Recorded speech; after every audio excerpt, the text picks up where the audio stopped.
She had 48 hours before the bank seized her accounts. Vivian Caldwell, founder of Caldwell Capital, worth $800 million on paper just 6 months ago, sat in a hospital wheelchair staring at a legal notice she couldn't read without her hands shaking. The accident had taken her legs, the fraud had taken her empire. And the man across the hallway, the one fixing a busted ceiling tile with a tool belt and steady hands, had no idea he was about to become the only person she could trust. If you've ever felt completely alone at the top, stay until the very end. Hit like, drop a comment with the city you're watching from. I want to see how far this story travels. The morning Logan Reeves got called to Seattle General for a maintenance job, he almost didn't go. Emma had a fever. Not a bad one. 101, the kind that made her clingy and miserable and convinced she was dying. But he'd already missed 2 school pickups that week, and his daughter had started giving him this look. Not angry, worse than angry. Resigned. The look of a 7-year-old who had learned to stop expecting things. "Dad, you have to go," Emma told him from the couch, wrapped in the green blanket she'd had since she was 3. Her voice was stuffy. She looked small in a way that made his chest hurt. "I don't have to do anything," Logan said, pressing the back of his hand to her forehead again, still warm. "Mrs. Kowalski said she'd stay with me." Emma pointed at the ceiling with one sock-covered foot. She already made soup. Mrs. Kowalski was their upstairs neighbor, 72 years old, and unafraid of anything, including Logan when he was being difficult. She'd shown up 30 minutes ago with a pot of chicken soup and a look that told him she already knew he had somewhere to be. "She makes good soup," Logan admitted. "Better than yours." "That's not a high bar." Emma smiled despite herself. "Go, Dad. It's okay." He went. The drive to Seattle General took 22 minutes in morning traffic. Logan had worked hospital contracts before. They were steady, reliable, the kind of work that paid on time and didn't involve arguing with homeowners about load-bearing walls. He liked hospitals for that. He didn't like the smell, or the way sound moved differently in the corridors, or the occasional glimpse through a door he wasn't supposed to see through. He'd been doing this work for 11 years, and he still hadn't gotten used to that part. The job was on the 4th floor. Ceiling tiles in the rehabilitation wing had been damaged by a slow leak from the 5th floor plumbing, something the hospital's regular maintenance team had patched badly twice before and finally admitted they couldn't handle. Logan's company, Reeves Contracting, had a reputation for doing things right the first time. His project manager, Dennis, liked to say that like it was a slogan. Logan just thought it was a decent minimum standard. He checked in at the main desk, got his visitor badge, and took the elevator up. The rehabilitation wing was quieter than the rest of the hospital. No emergency traffic, no nurses running. The patients here were fighting different battles, slower ones, the kind measured in degrees of movement and weeks of pain tolerance. Logan had a cousin who'd done 3 months in a place like this after a motorcycle accident, and he remembered visiting and feeling helpless in a way he couldn't explain. At least in an emergency, you could do something. Here, you just watched people work. He found the section he needed at the far end of the corridor and started setting up. The water damage was worse than the photos had shown. 3 tiles completely compromised, 2 more soft at the edges, and a section of the support grid that had started to bow.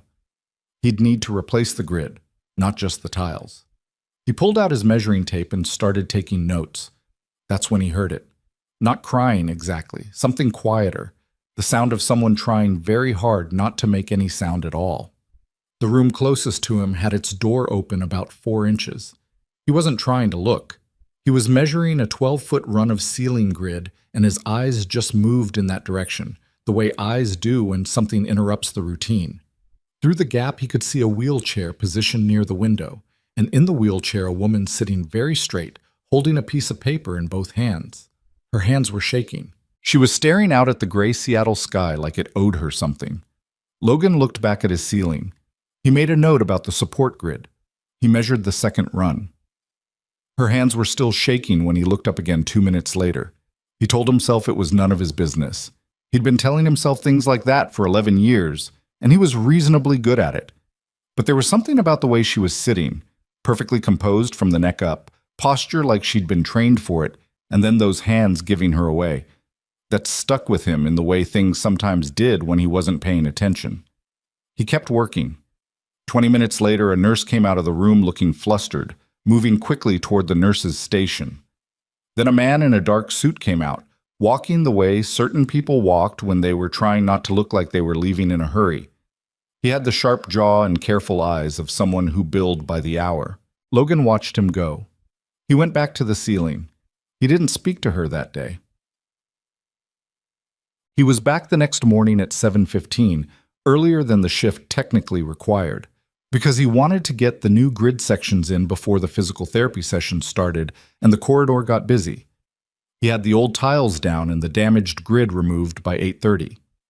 He was cutting the replacement sections when a voice came from the room behind him. "You've been out here since before 7. It was a statement, not a question. Low voice, measured. The kind of voice that had given instructions to a lot of people. Logan turned. The door was fully open now.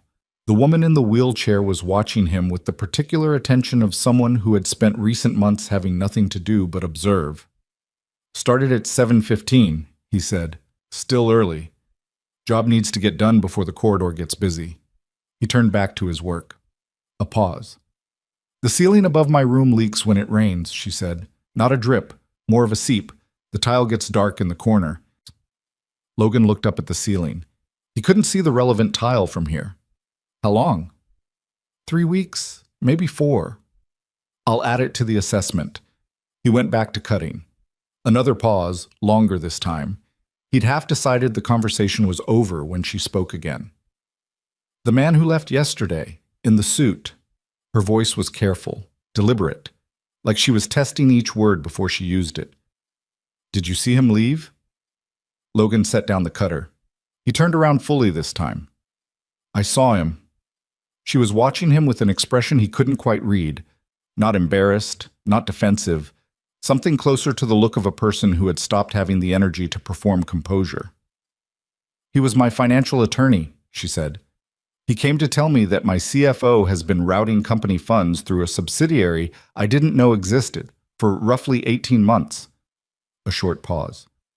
"The accounts are frozen pending investigation, which means I currently cannot pay this hospital." Logan didn't say anything. I owned $800 million in assets 6 months ago." She said it flatly, without drama, like she was reading from a report. "I can currently not pay a hospital bill." "That's a situation," Logan said.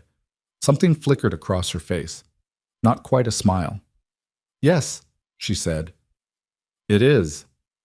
He didn't ask her name that day, and she didn't offer it. He fixed the ceiling tile above her room. It only took 12 minutes once he got up on the ladder. And when he came back down, she was in the middle of a physical therapy session, gripping the parallel bars with white-knuckled concentration, while a therapist walked backward in front of her, talking her through it. He gathered his tools quietly and left. Her name was Vivian Caldwell. He found out from Dennis, who'd been told by the hospital administrator when the contract extension came through. Dennis mentioned it the same way he mentioned everything, too fast, over the phone, while doing 3 other things. "Caldwell Capital," Dennis said. "You know it?" "No." "Big commercial real estate firm." "Or it was. There's a whole thing happening with it right now. Fraud investigation. Her CFO." A pause, the sound of a keyboard. "Anyway, they want us to do the full wing. More water damage on 6. Should be 3 weeks." "Fine," Logan said. He told himself the name didn't matter. The job was the job. He showed up the next morning with a 2-person crew and started on the 6th floor. He was on the 4th floor by noon for reasons that had nothing to do with the ceiling. He didn't examine that too closely. Vivian had grown up in a house where money was a language. Not the only language, but the one spoken most fluently, the one that carried the most meaning. Her father had built Caldwell Capital from a single commercial property in Bellevue and spent the next 3 decades turning it into something that required org charts and board meetings, and a CFO she had trusted for 9 years. She had trusted Marcus for 9 years. She kept coming back to that number. 9 years. She had been closer to him professionally than to most of the people in her personal life, which she understood was probably telling. She had known his wife's name. She had attended the dinner celebrating his daughter's college acceptance. She had defended him twice in board meetings when 2 of the older directors pushed back on his compensation package. 9 years. She was thinking about this when the man from the ceiling appeared in her doorway at 12:40 with a paper bag in one hand and an expression that suggested he'd considered knocking and then decided against it. "I figured you hadn't eaten," he said. Vivian looked at him. He was tall, early 30s, with the kind of hands that came from actual physical work and a jacket that had seen better days. He had a direct way of looking at people. Not aggressive, just present. The look of someone who didn't spend much energy performing. "You figured that based on what?" she asked. "Based on the fact that it's 1 in the afternoon and I've been in the wing since 8 and I haven't seen anyone bring you anything." He held up the bag slightly. "Turkey sandwich. The cafeteria does a decent one." "I'm not hungry." "You don't have to be hungry to eat." She looked at him for a moment. "That's not how hunger works." "Sure it is. Hunger's just your body reminding you to do a thing it needs. You can do the thing without waiting for the reminder." Despite herself, Vivian almost smiled. He came in, set the bag on the tray table, and pulled the visitor chair to a respectful distance, and sat in it the way men with good physical confidence sat, taking up the right amount of space, not trying to minimize himself or expand into the room. He wasn't uncomfortable. She'd spent enough time in meetings to know when someone was performing ease versus actually having it. "Logan Reeves?" he said. "Since we're past the part where introductions would be normal." "Vivian Caldwell." "I know, Dennis told me." He paused. "My project manager." "And you came in here because—" She stopped herself. She knew why. It was obvious why. She just hadn't expected it to come from someone with a contractor's badge and a turkey sandwich. "Because the hallway is quiet and you've had a rough week," Logan said simply, "and sometimes sitting in a room alone with bad information is worse than talking to a stranger." Vivian looked at the paper bag. She realized, hungry. She'd been too distracted to notice. She opened the bag. "The turkey is actually decent," he said. "They do something with the mustard." "Don't tell me what they do with the mustard." "Fair." She ate. He sat. Outside, the rain that had been threatening all week finally started, light and steady, running down the window in thin lines. Logan looked at the ceiling tile he'd replaced the day before. "Holding up," he said, mostly to himself.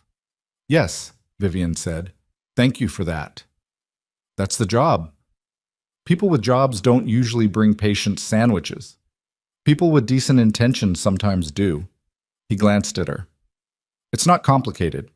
She looked at him. "You'd be surprised how few people in my life have ever brought me a sandwich." "That's not surprising," Logan said. "That's just what happens when you're $800 million. She put the sandwich down. "I didn't mean it as an insult," he said. "I know." She looked out at the rain. "It's just the first time anyone said it that plainly." They sat for a while. The rain got heavier. Vivian ate most of the sandwich. Logan talked about the scope of the ceiling work. Not to fill silence, she sensed, but because he was a person who talked about work naturally, without self-consciousness, the way some people talked about weather.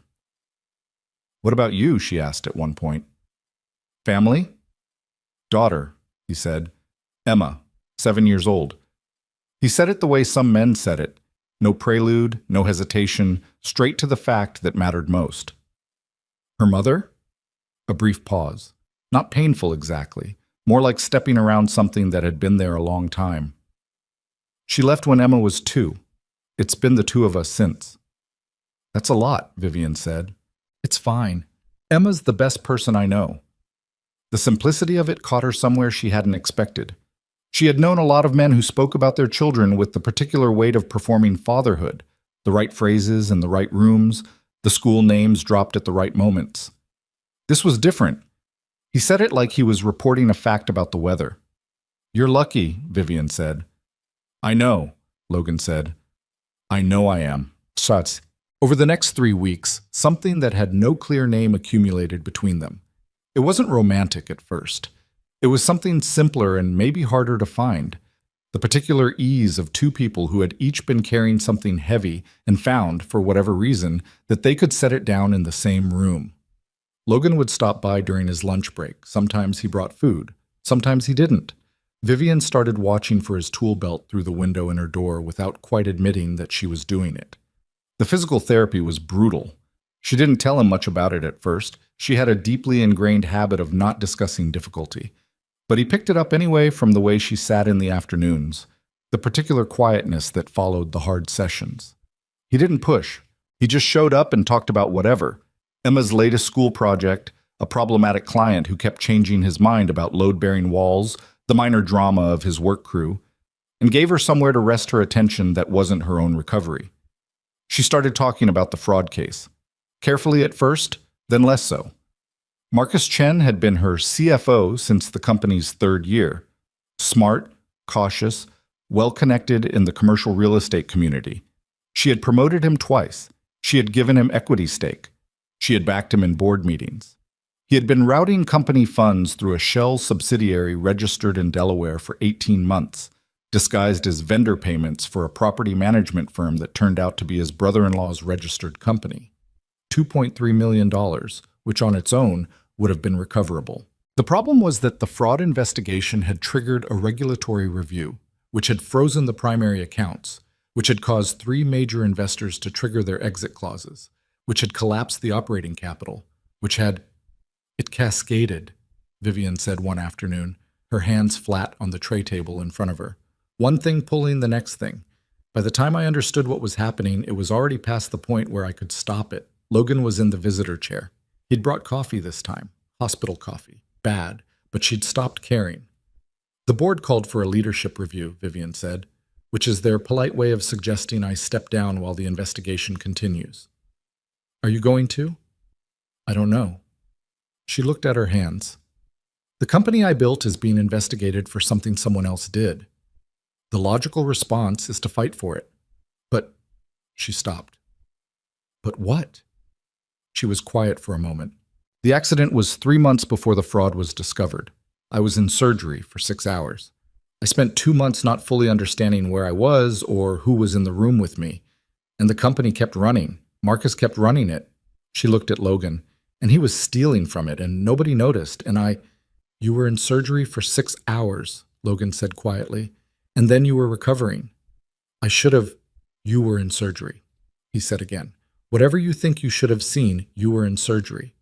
She looked at him. I'm not saying that excuses anything, he said. I'm saying you're not allowed to be responsible for what happened while you were unconscious. Vivian looked back at her hands. The rain was back today. Seattle in November, running the same lines down the window as it had that first day. You're very direct, she said. Emma says I don't have a subtle gear. She's right. Vivian picked up the bad coffee. It's not the worst quality. She met Emma 4 weeks into Logan's contract. He hadn't planned it. Emma had been dropped off after school by Mrs. Kowalski, who had a dentist appointment and couldn't get her to the after-school program. Logan was in the middle of a tricky section of the ceiling grid and couldn't leave. Emma, who had inherited some of her father's self-possession and none of his patience for sitting still, had announced that she would sit in the corridor and do her homework. She lasted 11 minutes in the corridor before appearing in the doorway of Vivian's room. Hi, Emma said. She was small for 7, with Logan's dark eyes and a bright yellow backpack that looked almost as big as she was. Are you a patient or a visitor? Patient, Vivian said. Emma considered this. My dad's fixing the ceiling. He said I had to sit in the corridor, but the corridor smells weird. Most hospital corridors do. Why? Cleaning products, mostly, and the ventilation systems. Emma seemed satisfied with this. She came fully into the room without being invited, with the particular confidence of a child who had been navigating adult spaces since she was old enough to sit in a construction site office. She looked around, assessed the room, and pulled the visitor chair to the same position her father always put it. What happened to your legs? Emma asked. Emma. Logan appeared in the doorway, expression somewhere between resigned and mortified. It's a fair question, Vivian said. She looked at Emma. Car accident. A truck ran a red light and hit my car.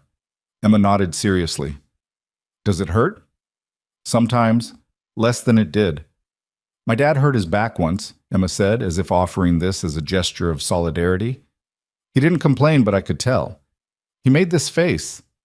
She demonstrated, A brief, bitten-down expression that was, Vivian noted, a remarkably accurate impression of Logan's face. "I see," Vivian said. Logan made a sound in the doorway.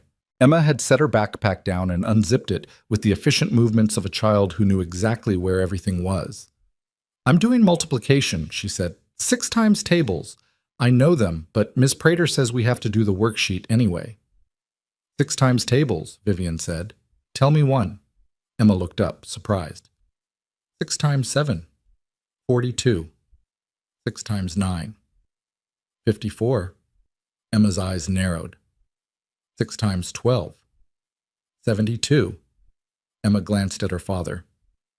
"She's right," she told him, as if Vivian might have needed validation. She went back to her worksheet. Logan came and stood at the edge of the room with his arms crossed, watching his daughter do math in the room of a woman he'd originally come to fix a ceiling above, and something in his expression shifted in a way he wasn't entirely aware of. Vivian was. The preliminary legal review came back in the 5th week. Vivian's personal assets were protected. The fraud had been corporate, not personally directed, and her documentation was clean, but the company itself was in worse shape than the initial accounting had suggested.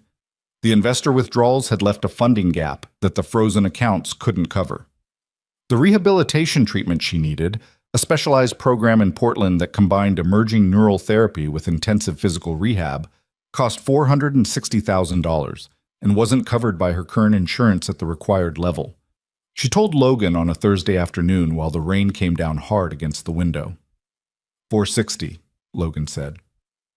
$460,000, Vivian confirmed, which 6 months ago would have been a rounding error.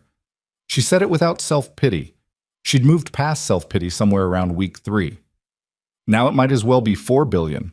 Logan looked at his hands, contractor's hands. He'd been aware of the gap between their lives from the beginning. It would have been impossible not to be, but he'd never found it to be the thing it could have been. It was just a fact, like the water damage or the Seattle weather. "Have you looked at the foundation work?" he asked. Vivian frowned. "What do you mean?" "Your foundation, the charity work. You mentioned once that you set up a foundation about 5 years ago. Housing assistance, something like that." "The Caldwell Foundation." "Yes. It's separate from the company, protected from the investigation." "So it still exists?" "Yes. But I can't exactly write myself a check from my own charitable foundation. That would be—" "I'm not talking about the foundation writing you a check." Logan shifted forward. "I'm talking about the people the foundation has helped over 5 years. How many?" Vivian went still. "How many families?" Logan pressed. She thought about it. The numbers were somewhere in the annual reports she hadn't looked at in 2 years because she delegated that to 1,100 families, she said slowly. Give or take. Rental assistance, emergency housing, relocation funds. Logan nodded. "I'm suggesting that 1,100 families might have something to say about one of the people who helped them." Vivian looked at him for a long moment. "That's not... I didn't do that work to call in favors." "I know you didn't." His voice was patient. "That's not what I'm suggesting. I'm suggesting that people who've been helped want to help back when the person who helped them needs it. That's not a transaction. That's just how people are." The rain hit the window. "It would take more than goodwill," Vivian said carefully. "Then we'd need to actually build something," Logan said. "I know a few people, community organizers. I've done work in the Rainier Valley, some of the neighborhoods where the foundation operated. And I know how to put together a campaign that isn't just, a sad video." Vivian studied him. "Why would you do that?" He met her eyes. "Because you need it done, and I can help do it." That's not a complete answer. He was quiet for a moment. When he spoke again, his voice was different. The performance of ease dropped, something more actual underneath it. "Because you've been sitting in this room for weeks being told your situation is what it is," he said. "And it doesn't have to be. And I've been in situations where people could have helped and didn't. And it made everything worse for longer than it needed to be." He paused. "Emma and we had a hard stretch when she was 4. Nothing like this. But we needed help, and some people showed up, and some people didn't. The ones who did, I never forgot them. He looked at the window. I don't want to be the person who didn't show up. Vivian sat very still. Okay, she said finally. Okay? Okay, she said again. Let's try. The campaign took shape over 10 days. Logan knew a woman named Rita Ferris in the Rainier Valley who had organized 2 community fundraisers in the last year and understood how to move people. He knew a tech worker named James Oku who had used the Caldwell Foundation's emergency fund to keep his family in their apartment during a period of unemployment and had, upon hearing Vivian's situation, immediately and without prompting, offered to build and host the campaign website. He knew the woman who ran the food distribution program at the community center on Rainier Avenue who had received a significant Caldwell Foundation grant 3 years ago and who made 47 phone calls in 2 days. What Logan did not anticipate, and what surprised him in the way things surprised him, quietly, with a kind of stubborn gratitude, was the response. The campaign went live on a Tuesday. By Thursday evening, it had reached its first $100,000. By the following Monday, it was at $280,000. Vivian watched the numbers from her hospital room with an expression Logan had never seen on her face before. Not the controlled composure of someone managing information, not the flat effect of someone absorbing bad news. Something open. Unguarded in a way that made her look younger and more tired simultaneously. Like a door she'd been holding shut for a very long time had finally come off one of its hinges. I don't understand, she said. What don't you understand? I helped those people. It was foundation money. I didn't sacrifice anything for it. That's not how they see it, Logan said. That's not how it was. Vivian, he sat forward, you built a foundation that actually worked, that actually got money to people who needed it without a bunch of bureaucratic whatever. You know how rare that is? Most people set up foundations so they can go to the galas. Yours actually helped 1,100 families. He gestured at the laptop where the counter was still climbing. Those are the 1,100 families. She looked at the screen. It's the first time, she said quietly, that anything I've built has felt like it was mine. Logan didn't answer. He didn't need to. 3 weeks before the campaign hit its goal, Marcus Chen's trial date was set. His attorney had initially floated the possibility of a plea arrangement that would have reduced Vivian's legal ability to recover damages. Vivian's lawyer had responded with documentation so thorough that the plea arrangement disappeared within 48 hours. You prepared that documentation a year ago, her lawyer told her. Before the accident. Before any of this. I'm meticulous, Vivian said. You're very meticulous, her lawyer agreed. Logan was in the room for this call. Afterward, he looked at her with something that might have been pride, or might have been the recognition of someone seeing a quality they'd suspected and had now confirmed. You knew something was off, he said. I thought something was off, Vivian corrected. I didn't have evidence. Marcus was always slightly too smooth about certain things. I documented everything for my own protection. She paused. Turns out that's enough. Meticulous, Logan repeated. I have my qualities. Yes, he said. You do. The look between them was brief. Neither of them addressed it. Neither of them needed to. The night before Vivian's discharge from Seattle General, she was being transferred to the Portland Rehabilitation Center, the campaign having reached its full funding goal plus 12%. Logan brought Emma for a proper goodbye. Emma had been to the room 6 times over the past 5 weeks and had developed opinions about Vivian's situation, Vivian's recovery, and Vivian's general life that she communicated with the unselfconscious authority of a 7-year-old who had decided she had a stake in the matter. When you can walk, Emma said, from her usual position, Isham in the visitor chair. You should come see our apartment. Dad makes tacos on Fridays. They're not as good as the ones from the truck on Beacon Hill, but they're okay. I'll keep that in mind, Vivian said. He taught himself from YouTube, Emma continued, which is why they're not as good. Emma, Logan said, I'm just being accurate. Vivian laughed. It was not a polished laugh. It caught slightly, rough at the edges, the laugh of someone who hadn't done it much recently and had a little rust on the mechanism. Logan looked at her when she did it. Emma noticed him looking. She was 7, but she was her father's daughter, and she had his attention for significant details. She went back to her drawing without comment. Later, when Emma had fallen asleep in the chair, she'd been fighting it for 20 minutes, losing the battle incrementally in the way children did, her head tipping, then correcting, then tipping again before finally settling. Logan sat in the room with Vivian in the quiet that comes after children sleep. "Thank you," Vivian said. "For what specifically?" "The sandwich," she said, "and everything after the sandwich." He looked at her. The ceiling needed fixing anyway. "Logan." "I know," he said. "You're welcome." The rain, which had stopped earlier in the week, had started again. Outside the window, the lights of Seattle spread out in the wet dark. Not beautiful exactly, but familiar, the kind of view that meant home to people who'd been looking at it long enough. Vivian didn't say what she was thinking. Logan didn't say what he was thinking. Some things could wait for another kind of room, another kind of time. When she was standing on her own feet, and he wasn't on a contractor's badge and Emma wasn't asleep in a chair between them, some things were worth waiting for. Outside, Seattle kept raining. The lights kept holding. The Portland Rehabilitation Center smelled different from Seattle General. Less antiseptic, more like wood and recycled air, and the particular flatness of a building that had been climate-controlled for decades. Vivian noticed this on the first morning, lying in a bed that was slightly softer than the hospital bed, staring at a ceiling that had no water damage and no contractor working above it.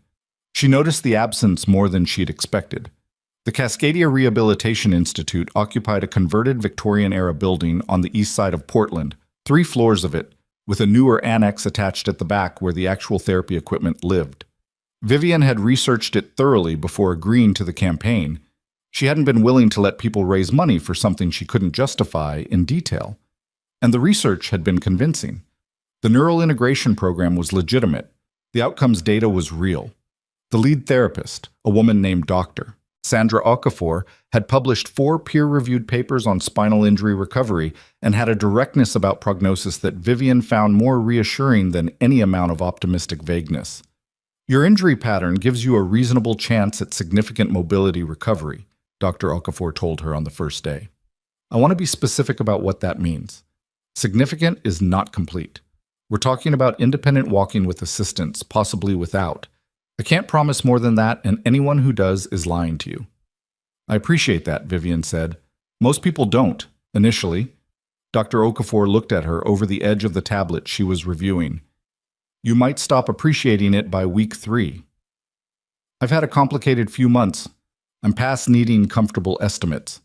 Dr. Okafor put the tablet down. "Your intake notes mentioned you've been managing an active legal situation simultaneously with your hospitalization." "Yes. That's a significant cognitive load alongside physical recovery. The two compete for resources." "I'm aware." "I'm not suggesting you abandon the legal situation," Dr. Okafor said. "I'm suggesting you understand that there will be days when your brain chooses the legal anxiety over the recovery work. And those days will feel like setbacks, and they're not. They're just what happens when a person is fighting 2 battles at once." Vivian looked at her. "You've had this conversation before." "Many times." Dr. Okafor picked the tablet back up. "We start tomorrow at 7. Logan called that first night at 9:15. Vivian had been awake, staring at the ceiling again, a habit she seemed to have acquired in the hospital and couldn't shake. And the phone buzzing on the nightstand felt like something being handed back to her. "How's Portland?" he asked. "Quieter than Seattle." She shifted against the pillow. "The lead therapist told me I have a reasonable chance at significant mobility recovery." "That sounds like good news." "It's calibrated news." She's careful with language. "Good." A pause.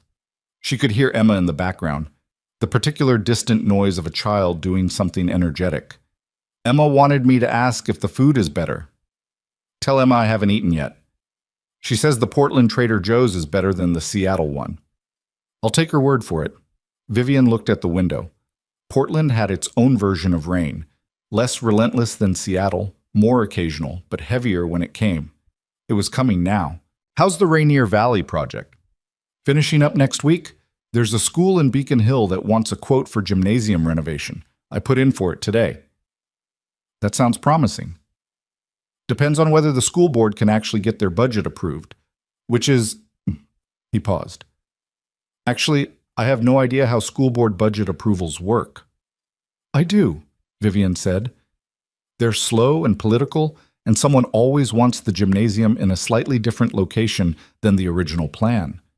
That's exactly what the principal said. Of course it is. The background noise resolved briefly into Emma's voice. Something about a sock, urgently communicated. And Logan said something muffled and then came back. She lost a sock. It's a whole thing. You should go deal with the sock. The sock is handled. Another pause. This one had a different quality to it. Less conversational, more deliberate. How are you actually doing? Not the therapist's assessment. You. Vivian considered the question. She'd gotten good at receiving versions of it that weren't really asking what they claimed to be asking. The board member who called to inquire after her health and was really asking about the investigation timeline. The attorney who expressed concern for her well-being while reviewing her capacity to make decisions. This was different. Logan asked it the same way he'd put the turkey sandwich on the tray table, without agenda, without expectation of a particular answer. I'm tired in a specific way, she said. Not physical tiredness, the kind that comes from being treated like a problem to be managed for a long time, and then suddenly being treated like a person. A brief silence. The campaign, Logan said. The response to it. She looked at the rain. I read every message. I know I didn't have to. There were over 800 of them. I read all of them. She paused.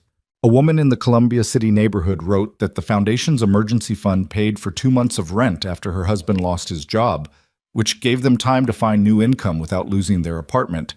And now her daughter is in 2nd grade and likes dinosaurs. She stopped. She included a picture of her daughter. Logan didn't say anything. I built that foundation because the tax structure made sense, and my financial advisor recommended it, and I wanted to do something with money that wasn't just making more money. She said it plainly, without flinching. That was my actual reasoning. I wasn't the person that woman thinks I am. You built something that worked, Logan said. What your reasoning was doesn't change what the thing did. It changes what kind of person I was when I built it. Maybe, Logan said, but you're not the same person you were when you built it. The rain hit the window. How do you know that? Vivian asked. Because the person you're describing wouldn't have read 800 messages, he said. She was quiet. Get some sleep, he said. You've got 7 o'clock tomorrow. I know. Vivian. What? It's good news, he said. The reasonable chance, it's good news. After he hung up, she lay in the dark for a while with the phone on her chest, listening to Portland rain. After a while, she slept. But the first 2 weeks of the program were harder than she'd been told they would be. Not because Dr. Okafor had misrepresented anything, she hadn't, but because understanding the difficulty intellectually and experiencing it as a physical fact were 2 entirely different categories of knowledge. The neural integration work involved electrode-assisted stimulation of the damaged nerve pathways, combined with physical movement exercises that required her to attempt motion she couldn't yet reliably produce. The theory was sound. The brain needed repeated attempts to begin rerouting signals around the damaged sections of the spinal pathway. In practice, it meant spending an hour each morning trying to move her legs, not quite succeeding, trying again. The effort enormous and the visible results minimal. Her physical therapist for these sessions was a man named Trevor, 30 years old, with the particular combination of patience and relentless cheerfulness that she suspected was both professionally cultivated and personally genuine. He called her by her first name without asking, which she'd initially found irritating, and then, somewhere in the 2nd week, had stopped minding. The frustration is productive, Trevor told her on a Thursday, after she had failed for the 9th consecutive time to initiate the specific movement pattern they were working on. That's not what frustration feels like from the inside, Vivian said. No, he agreed. It feels like nothing's working. But the imaging from yesterday shows new pathway activity in the L3 to L4 region. Something is working. It's just working below the level you can feel yet. Below the level I can feel, she repeated. That's where most recovery happens. Underground. You won't notice it until suddenly you notice it. She looked at her legs. They were stranger to her now than they'd ever been, present, visible, unresponsive in ways that didn't match her memory of having full use of them. The accident had happened fast enough that she didn't have a clear memory of the moment itself, just the aftermath. The upside-down view of the intersection through the cracked windshield, the sound of someone's voice, the peculiar distance between wanting to move and nothing moving. Again, she said. Trevor nodded. Again. Logan drove down from Seattle on the third weekend. He hadn't announced he was coming. He'd mentioned it the night before briefly, as if it were a practical matter. Emma was with Mrs. Kowalski. The school renovation bid had come back approved, and he had a client consultation in Portland on Saturday morning anyway, so it made sense to come by afterward. Vivian had learned, over the weeks at Seattle General, that Logan often framed things as practical when the actual motivation was something he didn't feel like explaining. She'd found it more endearing than she intended to. He showed up at the rehab center at 12:30 on Saturday, still in his work jacket, carrying 2 cups of coffee from a place down the street that wasn't the facility's cafeteria. He looked the same as he always did, solid, slightly rumpled, present in a way that filled whatever room he was in without announcing itself. The client consultation, Vivian said. How'd it go? Commercial renovation on Morrison Street. Good bones, terrible finishing work. Someone in the 90s decided to panel the interior walls in a wood that doesn't exist in any catalog I've ever seen. He handed her one of the coffees. I think they made it up specifically to torture future contractors. That sounds like a Portland thing to do. I'm beginning to think so. They were in the common room, a large bright space on the ground floor with wide windows overlooking a courtyard where a few other patients were doing outdoor physical therapy in the thin November sun. Vivian had been cleared for longer distances in her wheelchair, and the common room was far enough from her assigned room that getting there felt like an accomplishment that still registered. She told him about the neural stimulation work. She described it accurately without minimizing the difficulty, and he listened the way he always listened, with the specific quality of attention that meant he was actually tracking the details and not just waiting for her to finish. Trevor says there's pathway activity on the imaging, she said. Is Trevor reliable? Irritatingly optimistic, but yes, I think so. He cites specific imaging data rather than just reassuring me. Good. Logan drank his coffee. So it's working. Below the level I can feel it. He nodded like this was a reasonable engineering problem. That's how most things work. The foundation's set before the walls go up. You're going to find a construction metaphor for everything, aren't you? It's my primary frame of reference. Emma told me your primary frame of reference is tacos. Emma talks too much. But he was almost smiling. The November sun moved across the courtyard. 2 patients outside were working with a therapist on a walking exercise, slow and careful, the therapist moving backward the way Trevor did. Vivian watched them without meaning to. There's a development with Marcus Chen, she said. Logan's expression settled. What kind of development? His attorney contacted my attorney on Wednesday. They want to discuss a structured settlement. Marcus would plead to a reduced charge in exchange for full financial disclosure and asset recovery cooperation. She held her coffee with both hands. My attorney thinks it's worth considering. What do you think? I think he stole $2.3 million from a company I spent 15 years building, and I want him to experience the full legal consequence of that. Okay? But I also think a full trial takes 18 months minimum and costs money I don't have and attention I need for other things. She looked at the courtyard, and the asset recovery cooperation would mean getting more of the money back faster, which the remaining investors need. So you're considering it? I'm considering it against my better instincts, yes. Logan was quiet for a moment. What does your attorney recommend? She recommends the settlement. She says the criminal trial outcome is uncertain, and the civil recovery through cooperation is more reliable. Vivian looked at her hands. She's probably right. But he sat in my office for 9 years and I trusted him. And he looked me in the face every week and... She stopped. The sentence had more momentum behind it than she'd expected. I want him to have to stand in a courtroom and say what he did. Logan looked at her. That's not an unreasonable thing to want. It's not what's strategically best for the company. The company almost doesn't exist anymore, Logan said. What's best for the company at this point might not be the most important factor. She looked at him. I'm not saying ignore the legal advice, he said. I'm saying that what you want matters too. You're allowed to want the outcome that feels like justice, even if it's not the most efficient one. Most people in my position would tell me to take the settlement. I'm not most people in your position. He said it without any particular weight, just as a fact. And I'm not the one who has to make the decision. She was quiet for a moment. I hate that you're reasonable about everything, she said. I'm not reasonable about everything. I'm extremely unreasonable about the gym renovation timeline I proposed this morning. The client wanted 8 weeks and I told him 12 and I was not flexible about it. Why 12? Because 8 was impossible and I refuse to commit to timelines I can't meet. He looked at her. It's actually a principle I try to apply consistently. Reasonable expectations, Vivian said. More or less. She looked back at the courtyard. The two patients were still working, slow and determined, the therapist patient beside them. The thin sun was doing its best. I'm going to take the settlement, she said, but I'm going to tell my attorney to make sure the disclosure agreement is public record, so it's on his record permanently. That sounds right. It's not justice, but it's something. Most things are something instead of justice, Logan said.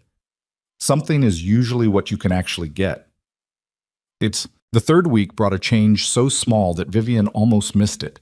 She was in the morning session with Trevor, working the specific movement pattern that had been resisting her for 2 weeks, and she felt, not movement exactly, but the beginning of intention reaching its destination. A flicker. The gap between wanting and doing narrowed by a fraction she couldn't measure but could feel. She stopped. Did that? Trevor started. Yes, she said. He looked at the feedback display. His expression did the thing Vivian had come to recognize. The professional neutrality that was actually containing something much less neutral. L3 to L4 pathway, he said. Clear signal. She looked at her legs. Don't expect it to be consistent immediately, Trevor said. It'll come and go for a while. The pathway's open, but it's not stable yet, like... He paused, looking for the right comparison. Like a new construction, Vivian said. Structurally present, but not load-bearing. Yeah, Trevor said. Exactly like that, actually. She sat with it for a moment. Not triumph. It was too small and too uncertain for triumph, but something. The sensation of a door opening a quarter inch in a room that had been sealed. She called Logan that evening. The pathway's active, she said before he'd finished his greeting. A pause. Then, tell me what that means. It means the signal is getting through. Inconsistently, unpredictably, but it's getting through. She was in her room, the Portland rain coming down again, the window dark. Trevor says it'll stabilize over time. That this is the beginning of the process, not the end of it. But the signal is there. The signal is there. She heard him exhale, not dramatically, just the breath of someone whose chest had been slightly tight and had now released. She found she had been waiting to hear it. Emma's going to want a full report, he said. Tell her the pathway is active, and Trevor says the timeline is encouraging. She's going to ask what a pathway is. Tell her it's like a road that got damaged and they're rebuilding it. A brief silence. That's actually a really good explanation. I've been spending time with a person who explains things in structural metaphors. It's rubbing off. Sorry. Don't be. The silence between them was comfortable in the specific way that comfortable silences were. Not absence of something, but presence of something that didn't need filling. Logan, she said. Yeah. She almost said what she was thinking. She'd been not saying it for weeks, with the discipline of someone who understood that some things required the right conditions, and these weren't yet them. She was in a rehabilitation center in Portland, still in a wheelchair, still fighting a fraud case, still not entirely certain what her life was going to look like on the other side of all of it. And he was in Seattle, raising his daughter and bidding gym renovations and fixing things, and whatever was accumulating between them deserved better than being named in the wrong circumstances. Thank you for coming down last weekend, she said instead. The client on Morrison Street was worth the drive anyway. Logan. I know, he said. You're welcome. November became December. Vivian's attorney finalized the settlement with Marcus Chen's legal team on a Tuesday. The terms included full asset disclosure, cooperation with the civil recovery process, and, at Vivian's insistence against her attorney's mild objection, a public record condition that made the admission of fraud clearly attributable. Marcus would face a reduced criminal charge and approximately 14 months of probation. The recovered assets, combined with the restructured investor agreements her attorney had been negotiating simultaneously, put Caldwell Capital in a position that was technically viable but fundamentally changed. You could rebuild it, her attorney told her on the call. The asset base is there. The brand is damaged but not destroyed. With the right leadership announcement and a clear public statement, I know, Vivian said. Let me think. She had not told Logan about the leadership question. She wasn't entirely sure why. Part of it was that she hadn't yet thought it through to the point where talking about it would be useful rather than circular. Part of it was that it felt like a decision that had to be hers alone, not because she didn't trust his perspective, but because she'd spent years making decisions based on what boards and investors and advisors told her was strategically correct, and she needed to know she could find the answer in herself first. She thought about it during therapy sessions, when Trevor had her doing the repetitive work that occupied her body and left her mind free. She thought about it in the evenings when the common room emptied out and she had the Portland rain in the window and her own company. What she kept coming back to was not the company itself, the org charts, the assets, the brand, but the foundation. The 800 messages, the woman in Columbia City whose daughter liked dinosaurs, the pathway that had opened. She thought about Logan asking how many families. She thought about his voice on the phone saying it's good news. She thought about being a person who had built something that worked without intending the thing that made it work. On a Thursday evening in the second week of December, she called her attorney back. I'm going to step back from Caldwell Capital, Vivian said. Not permanently. I want to retain equity and board observer status, but I'm not going to resume operational leadership. A brief pause on the other end. Can I ask what you're planning to do instead? The foundation, Vivian said. I want to run it properly, with the attention it should have had from the beginning. She looked at the window. The company can have a CEO who knows how to rebuild it. I know how to run the foundation now in a way I didn't before. Her attorney was quiet for a moment. That's a significant financial shift. I know what it is. Your personal compensation structure. I know what it means. Vivian's voice was steady. I've been sitting in a rehabilitation center for 6 weeks watching people do very hard things for very uncertain outcomes. I have some perspective on compensation structures. Another pause. It's a good decision, her attorney said finally. I think it's the right one. I know, Vivian said. That's why I made it. Logan came back to Portland the weekend before Christmas. This time he brought Emma. He hadn't asked whether that was okay. He'd mentioned it the night before in the same practical tone he used for most things, and Vivian had found herself straightening the common room slightly before they arrived, which she noted with some amusement as a thing she hadn't done before any other visitor. Emma arrived wearing a red coat that was slightly too big for her and carrying a drawing she'd made, which she presented to Vivian with the gravity of someone presenting official documentation. It's you doing physical therapy, Emma explained, pointing at the figure in the center of the drawing. The figure had very straight posture, dark hair, and was holding what appeared to be parallel bars. The parallel bars were labeled, in Emma's large, careful handwriting, bars. These are excellent bars, Vivian said. I asked Dad what they looked like. He described them. Accurately, it turns out. Emma looked satisfied. She sat in the visitor chair, the same position she'd always chosen, and opened her backpack with the same efficient movements, pulling out a library book about deep-sea fish that she'd apparently decided to read in the common room. Logan sat down across from Vivian. He had a coffee. He looked like a man who had driven 2.5 hours and was fine with having done so. She insisted on making the drawing this morning, he said. She was up at 6. I'm honored. She also wanted to bring you a plant, but I told her the rehab center probably had rules about plants. We do, Vivian said, but I would have accepted the plant. Good to know for next time. They sat for a while in the afternoon light. Emma turned pages with the focused attention of a child who had found something genuinely interesting. Outside, the courtyard had a thin frost on the flagstones that wouldn't fully melt until afternoon. "I made a decision about the company," Vivian said. Logan looked at her. She told him. The whole thing. The attorney's call, the choice, the reasoning. She told it plainly, the way she'd been learning to tell things, without the boardroom gloss that had always smoothed her professional language into something more persuasive than accurate. When she finished, Logan was quiet for a moment. "The foundation," he said. "The foundation. Full-time. Full-time.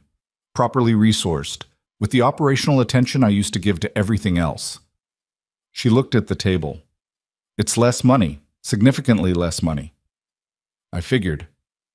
"That doesn't concern you?"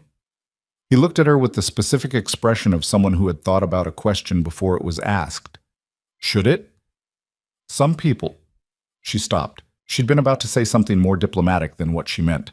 "The people in my previous life would think it was either brave or foolish, and they'd say brave and mean foolish." "I don't think it's either," Logan said. "I think you built something by accident that you now want to build on purpose. That's not brave or foolish. That's just recognizing what you're actually good at and going toward it." Emma looked up briefly from her fish book, as if some tone in her father's voice had registered. She looked at Vivian. She looked back at the book. "The deep anglerfish uses its light to lure things toward it," Emma said, to no one in particular. "It doesn't chase anything. It just makes itself worth coming toward." Logan looked at his daughter. Vivian looked at Logan. Neither of them said anything for a moment. "That's very interesting, Emma," Vivian said finally. "I know," Emma said. "There's a picture." She held up the book. The anglerfish was genuinely hideous and absolutely compelling, glowing in a black-page ocean. Logan made a sound that was not quite a laugh. Outside, the frost was holding. Christmas at the Cascadia Rehabilitation Institute was not a sad thing exactly, but it had a particular quality that Vivian hadn't anticipated. The specific muted brightness of people marking a holiday in a place they hadn't chosen to be. The staff decorated the common room with strings of warm lights, and someone brought in a small tree that listed slightly to the left, and nobody fixed it, which Vivian found oddly comforting. A thing that was imperfect and present was better than a thing that was perfect and absent. Logan and Emma had driven back to Seattle on Sunday evening, Emma asleep in the back seat before they'd cleared the Portland city limits, according to the text Logan sent at 9:47. Vivian had read it twice in the dark of her room, lying with the phone on her chest, the way she'd started doing when his name came up on the screen. She told herself it was gratitude. She'd been telling herself that for weeks, and she was running out of ways to make it convincing. Christmas Day itself was quiet. Her attorney called in the morning to confirm the final settlement documentation had been filed. Dr. Okafor stopped by briefly, not in a professional capacity, just to say the word the day required, the way people did even when they weren't sure of its weight. Trevor texted from wherever his family gathered, a photo of a terrible sweater he'd been made to wear, and Vivian found herself genuinely smiling at her phone screen. Logan called at 3 in the afternoon. "Emma got a telescope," he said, by way of greeting. "How is that going?" "We've been trying to find Saturn for 45 minutes. I can confirm we have found several things that are not Saturn. The rings are the identifier. If you see rings, we know about the rings. We are looking for the rings. There are apparently no rings in Seattle tonight." "It's overcast in Seattle tonight." A pause. "That would explain it," he said. Then to Emma, "It's overcast, buddy." Emma's response was muffled but carried a tone of principled disappointment. "She says she didn't consider the cloud situation." "She'll find Saturn," Vivian said. "Tell her spring evenings are better for it." "Spring evenings?" Logan relayed. Then, "She wants to know if you'll be back in Seattle by spring." Vivian looked at the window. The Portland evening was dark and wet, the listed Christmas tree behind her throwing warm light in uneven patterns. "Tell her I'm working on it," Vivian said. "Gracias." The new year arrived without ceremony. January in Portland was relentless gray, the kind that settled in and didn't negotiate. Vivian had been in the program for 7 weeks when the consistency Dr. Okafor had predicted began to arrive. It wasn't dramatic. That was the thing nobody told you about recovery, that it happened in increments so small they barely registered individually. One day she could hold the movement pattern for 3 seconds, then 5. Then the session where she achieved 8 consecutive seconds, and Trevor made a note on his clipboard with an expression of focused satisfaction that meant more to her than any amount of celebration would have.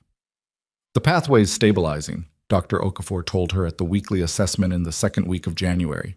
We're going to shift the protocol, more weight-bearing work, less stimulation assistance. Meaning your nervous system is starting to handle the signal on its own.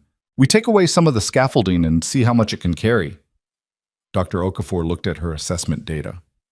There'll be days it feels like regression. There won't be, but it'll feel like it. I understand regression that isn't regression, Vivian said. Dr. Okafor looked up from the data. The company situation. Yes. How is that resolving? Slowly. The board had approved the transition plan in late December. A new operational CEO, Vivian retaining equity and observer status, the foundation moving to primary focus. The new CEO, a woman named Patricia Ewan, who had a background in real estate investment and a reputation for rebuilding distressed assets, had been announced publicly the week before Christmas. The board was cautiously optimistic. The remaining investors were watching. The press had run a version of the story that was roughly accurate and somewhat more dramatic than the facts required. Slowly is fine, Dr. Okafor said. Slowly usually sticks. Vivian thought about that for the rest of the afternoon. She was in the weight-bearing exercises when the board situation became an actual problem. It happened on a Tuesday in the third week of January. She was in the middle of the morning session, standing exercise, parallel bars, the work that required full concentration and left her with nothing spare for the outside world, when her phone buzzed 4 times in rapid succession on the bench where Trevor had put it.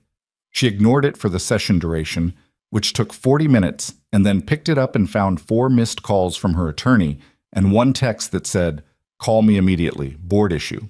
She called from the therapy room while Trevor pretended to organize equipment at the far end. Gerald Marsh, her attorney said. Vivian went still. Gerald Marsh was the longest-serving board member at Caldwell Capital. 70 years old, heavy-handed, the kind of man who had been in commercial real estate since before Vivian was born and carried that history like a credential that exempted him from current circumstance. What about him? He's called an emergency board meeting for Friday. He's proposing to remove your observer status and renegotiate your equity stake on the grounds that your ongoing incapacity constitutes a material change to the transition agreement.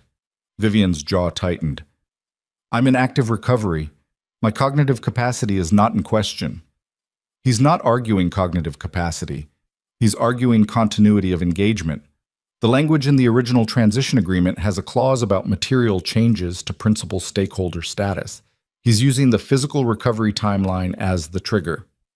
That clause was written for the event of death or permanent incapacitation. His attorney is arguing it can be read more broadly. Vivian looked across the therapy room at the parallel bars, at the equipment that was slowly giving her legs back. He's trying to strip my stake while I'm in a wheelchair, she said. It wasn't a question. It didn't require inflection. It was just a fact she was confirming aloud. Yes, her attorney said, and he thinks the timing is advantageous.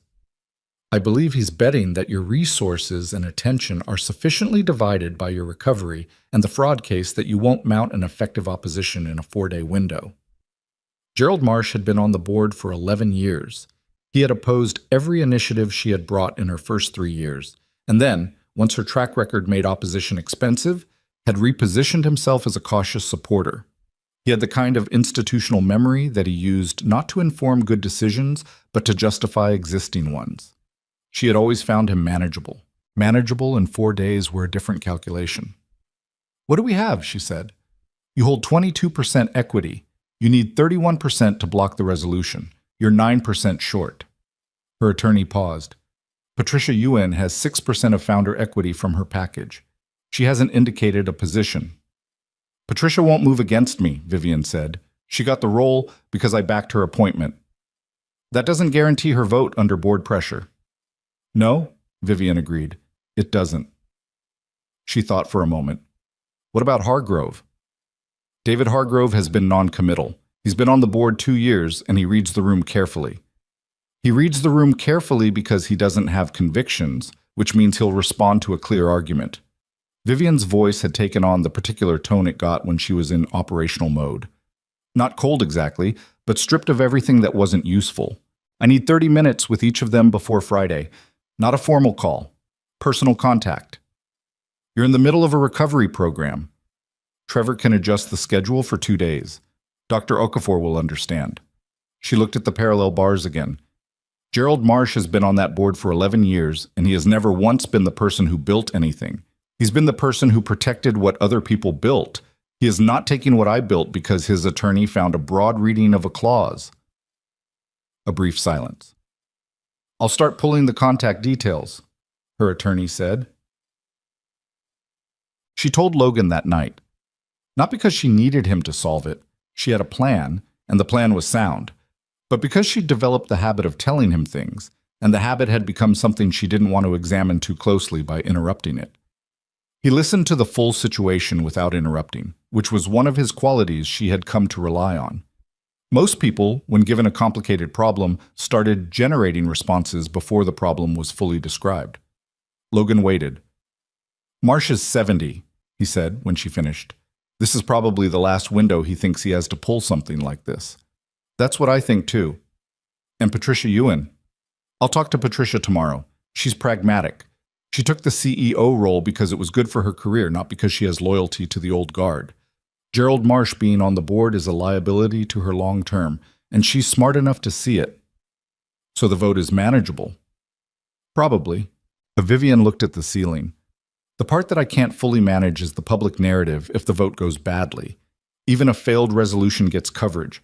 The company just came through a fraud investigation and a leadership transition. A board fight over my equity stake it makes the company look unstable, Logan said. Yes. So you need to either win decisively or make the fight cost Marsh more than it costs the company. Both, ideally. A pause. Is there something Marsh has that he doesn't want documented? Vivian looked at the ceiling. What do you mean? I mean that men like Gerald Marsh, the ones who've been in the same industry for 40 years and use their history as a weapon, they usually have a history that cuts both directions. His voice was careful but direct. I'm not suggesting anything unethical. I'm suggesting that if you're going into a room to make a case for yourself, knowing the full picture of the other person is just information. She was quiet for a moment. His second year on the board, she said slowly, there was a vote on a development acquisition in Tacoma. The vote failed. The acquisition went to a competing firm. 18 months later, Gerald's brother-in-law sold a 30% stake in that competing firm at a significant profit. She paused. I thought about pursuing that at the time. I decided it wasn't worth the disruption. And now? And now I think I'm going to ask my attorney to pull the documentation on that transaction and make sure Gerald's attorney is aware that I have it. She said it without particular satisfaction. Not as a threat, as a context setter. That's a reasonable thing to have in the room. It doesn't feel entirely clean. No, Logan agreed. But Gerald Marsh trying to strip your equity while you're in a rehab center isn't entirely clean either. She exhaled. No, it isn't. The night was quiet on both ends of the call. Portland rain. Seattle, whatever it was doing. How was therapy today? Logan asked. The shift was deliberate. Not dismissive of the board situation, just returning her to the thing that actually mattered more.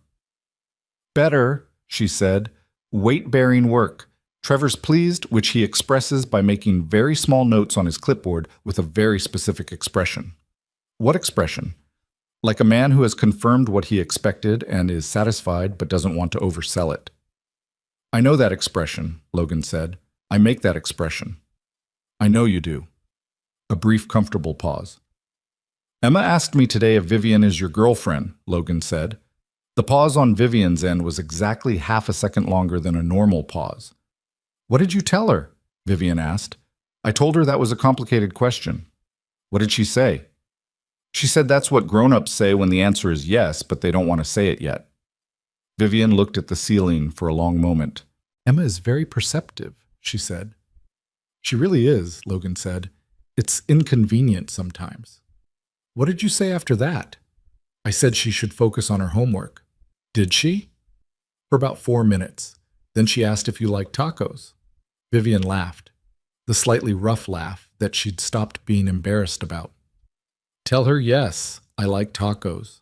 I will, Logan said. That'll probably constitute a commitment in her view. I'm prepared for that. Another pause. Is this one different from the others? Fuller, more deliberate, carrying the weight of something that both of them knew was there and neither had yet put into the room properly. Get some sleep, Logan said. You've got a board fight and a therapy session, and you need both of them. I know. Vivian. What? You're going to be fine. With Marsh, with all of it. I know that too. I know you know, he said. I'm saying it anyway. Unset. The call with Patricia Ewan happened Wednesday morning at 7, before Vivian's therapy session. Patricia was in her car. Vivian could hear traffic, and she had the brisk attentiveness of someone who had been expecting the call.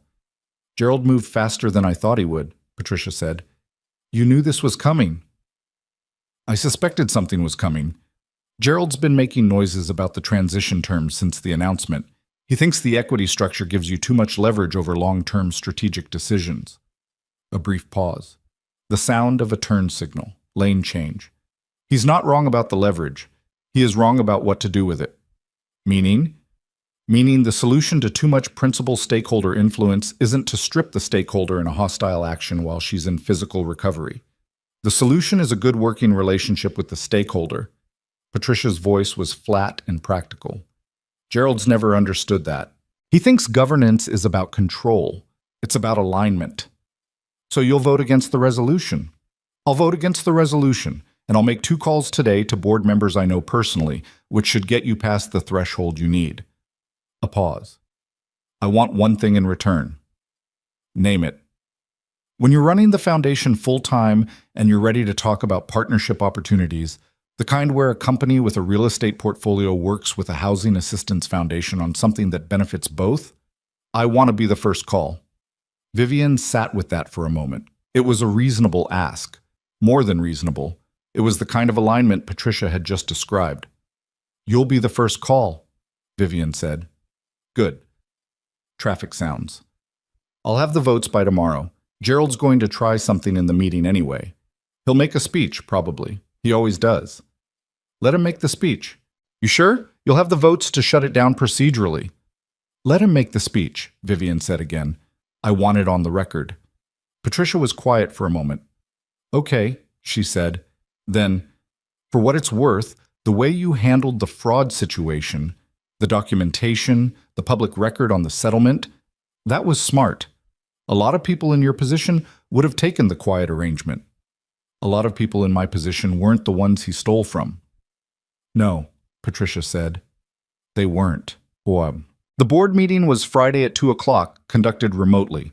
Vivian was in the small conference room the rehab center made available to residents who needed to take formal calls, a bare space with adequate lighting and a decent internet connection, which was all she required. Trevor had scheduled her morning session for 6:30 to give her time to prepare. She was in the conference room by 1:45, dressed properly for the first time in weeks. A dark blazer over the clothes she was still most practical in. Hair done with the precision that had once been automatic and now required slightly more deliberate effort. The camera framed her from the shoulders up. She looked, she thought, like herself. Gerald Marsh appeared on screen at 2:05, which was his way of establishing precedent, the small power of making others wait. His expression when he saw Vivian was arranged into something he probably intended to look like concern. Vivian, he said, I'm glad you could join us. We were worried about your capacity. My capacity is not in question, Gerald. Let's get to the agenda. Patricia in her screen tile had no visible expression. David Hargrove in his looked like a man who was watching a situation that had clarified itself considerably from when it had seemed ambiguous. The chair called the meeting to order. Gerald's attorney had filed the resolution properly. It was on record. It required discussion. Gerald made his speech. It was 12 minutes long and invoked continuity, fiduciary responsibility, and the phrase, best interests of the company, 7 times. He did not look directly at Vivian's camera tile while he spoke. When he finished, Vivian had 60 seconds. She did not use them for argument. She had the votes, and Gerald probably knew it by now. She used them for something else. I started this company with an initial investment of $200,000 and 11 years of 18-hour days, she said. I brought every person on this board into the governance structure personally. I made this company worth something. She looked at the camera, not at her own tile, at the actual lens. I've spent the last 3 months in a hospital and a rehabilitation center because a truck driver ran a red light, and in that time my CFO committed fraud against the company I built. And I handled it with documentation I had the foresight to prepare, and I am in active recovery that is progressing on schedule. A pause. Gerald's resolution fails on the vote. I want it in the record that I opposed it personally, and I want it in the record why. The chair called the vote. The resolution failed, 12-3. Gerald Marsh, after the vote count was read, looked at his camera for a moment and then looked away. Vivian thought he looked old in a way she hadn't noticed before, or had noticed and not named, the kind of old that came from spending a long time protecting things instead of building them. She thanked the chair, said what was needed to Patricia and David, and closed her laptop. She sat in the bare conference room for a moment. Outside, through the small window, the January light was pale and flat over the Portland street. Ordinary. Unremarkable. She felt underneath the tiredness something that wasn't triumph but was adjacent to it, more like correctness, the feeling of a thing being what it was supposed to be. She picked up her phone and called Logan. 12-3, she said. A pause. Then the sound of him exhaling. The same sound he'd made when she told him the neural pathway was active. She was collecting these sounds without meaning to. Gerald, he said. Made his speech. It's on the record. Good. Patricia was excellent, Vivian said. She'll be a good CEO. What about you? She looked at the pale January window. I'm good. She meant it. Okay, Logan said. The foundation has a board meeting next month. First one I'll chair properly. I've been reviewing the operational structure, and there are at least 6 programs that are underfunded relative to their outcomes data, and 1 program that's well-funded but producing nothing, and I have opinions about both. I would expect nothing less. Also, she said, and then paused slightly, not from uncertainty, but from the small deliberateness of a person choosing to say a thing plainly. I'd like to see you when I'm back in Seattle. Not a phone call. Actually see you. The pause on his end was exactly long enough to mean something. Emma's telescope has been set up in the living room since Christmas, he said. She relocated it from her room because, and I'm quoting here, the living room has better angles. Tell her I'll help her find Saturn. She's going to hold you to that. I know, Vivian said. I'm counting on it. The weeks that followed moved in the way that weeks in rehabilitation moved, not linearly, but in the compound way of things that were happening on multiple levels simultaneously. On the surface, the days had structure, morning sessions with Trevor, afternoon work with Dr. Okafor's broader team, the emerging foundation work that she was conducting remotely with increasing confidence. Underneath the surface, the slower work was continuing in ways she could only partially track. The weight-bearing exercises were harder than the stimulation work had been, in a different way. The stimulation work required patience. The weight-bearing work required something closer to courage, the willingness to put actual load on pathways that had been unreliable, to trust the signal when the signal had been failing her for months. Trevor called it progressive loading and described it in terms of force tolerance and pathway habituation. Vivian called it deciding to trust your own legs, which was harder than it sounded. By the end of January, she could stand unassisted for 40 seconds. By the second week of February, she had taken her first actual steps, 4 of them, with Trevor walking backward in front of her exactly the way he had with every patient she'd watched through the window in the first weeks, and the effort they required and the distance they covered and the way her entire body reorganized itself around each one was something she hadn't been prepared for. She didn't cry. She'd thought she might. Instead, she stood at the end of the 4 steps and felt something larger than emotion, something that was more like understanding, The months of lying in hospital beds, the fraud case, the board fight, the 800 messages, Logan in the doorway with a turkey sandwich, all of it was still itself, still complicated, still not resolved into anything simple. But she was standing on her own legs in a rehabilitation center in Portland in February, and the signal was getting through. She called Logan that evening. 4 steps, she said. The pause on his end was longer than usual. When he spoke, his voice had something in it she hadn't heard before, or had heard and not named. 4 steps, he repeated. Trevor walked backward in front of me. He had his clipboard. Did he make the expression? A more significant version of it, yes. Logan didn't say anything for a moment. She could hear Emma in the background, the familiar domestic noise of a weeknight in an apartment that was small enough to make everything audible. Emma, she heard him say. Vivian took 4 steps today. Emma's response was immediate and enthusiastic and included a question Vivian couldn't quite make out. She wants to know if it felt like learning to walk again, Logan said, or like remembering how. Vivian thought about that. Tell her it felt like both at the same time, she said, like my body remembered something my brain had given up on. A pause while Logan relayed this. Then Emma's voice, with the particular weight of a 7-year-old who has received an answer that satisfies her, a single word, muffled but clear enough. She says that makes sense, Logan said. It does, Vivian agreed. It really does. Outside the window, the Portland night was doing what it usually did. But across the room, reflected in the dark glass, she could see herself sitting in the chair she'd been sitting in for weeks. And she looked, she thought, like a person who was on the way back to something. Not the same thing she'd been before. Something she hadn't figured out the full shape of yet. That was fine. She was getting good at working below the level she could fully see.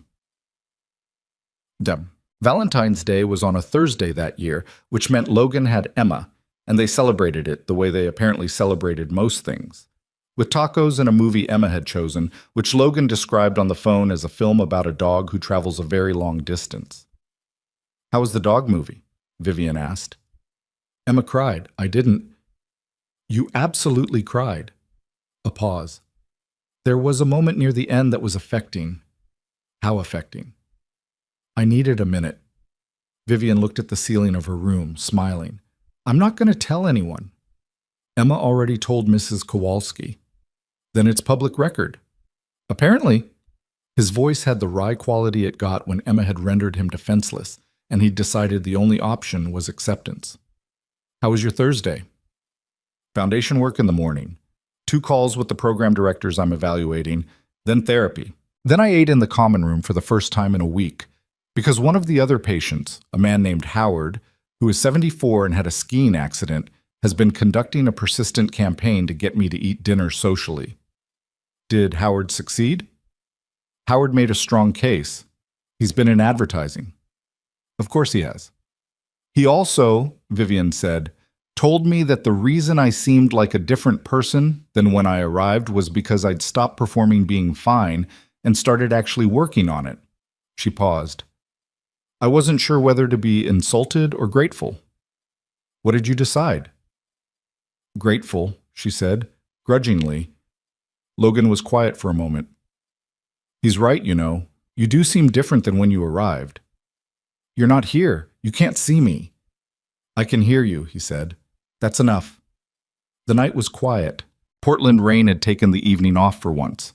The sky had been clear when she'd looked out during dinner, actual stars visible, the first she'd seen since November. Logan, she said. Yeah. I'm going to be back in Seattle in 6 weeks. She said it plainly, without the careful framing she'd been using. That's what Dr. Okafor told me today. 6 weeks, possibly 5 if the February progress holds. Another pause. Okay, he said. I want to be clear about something before then, she said, because I've been not saying it for long enough that it's starting to feel like a decision rather than just timing. Okay, he said again. Same word, different weight.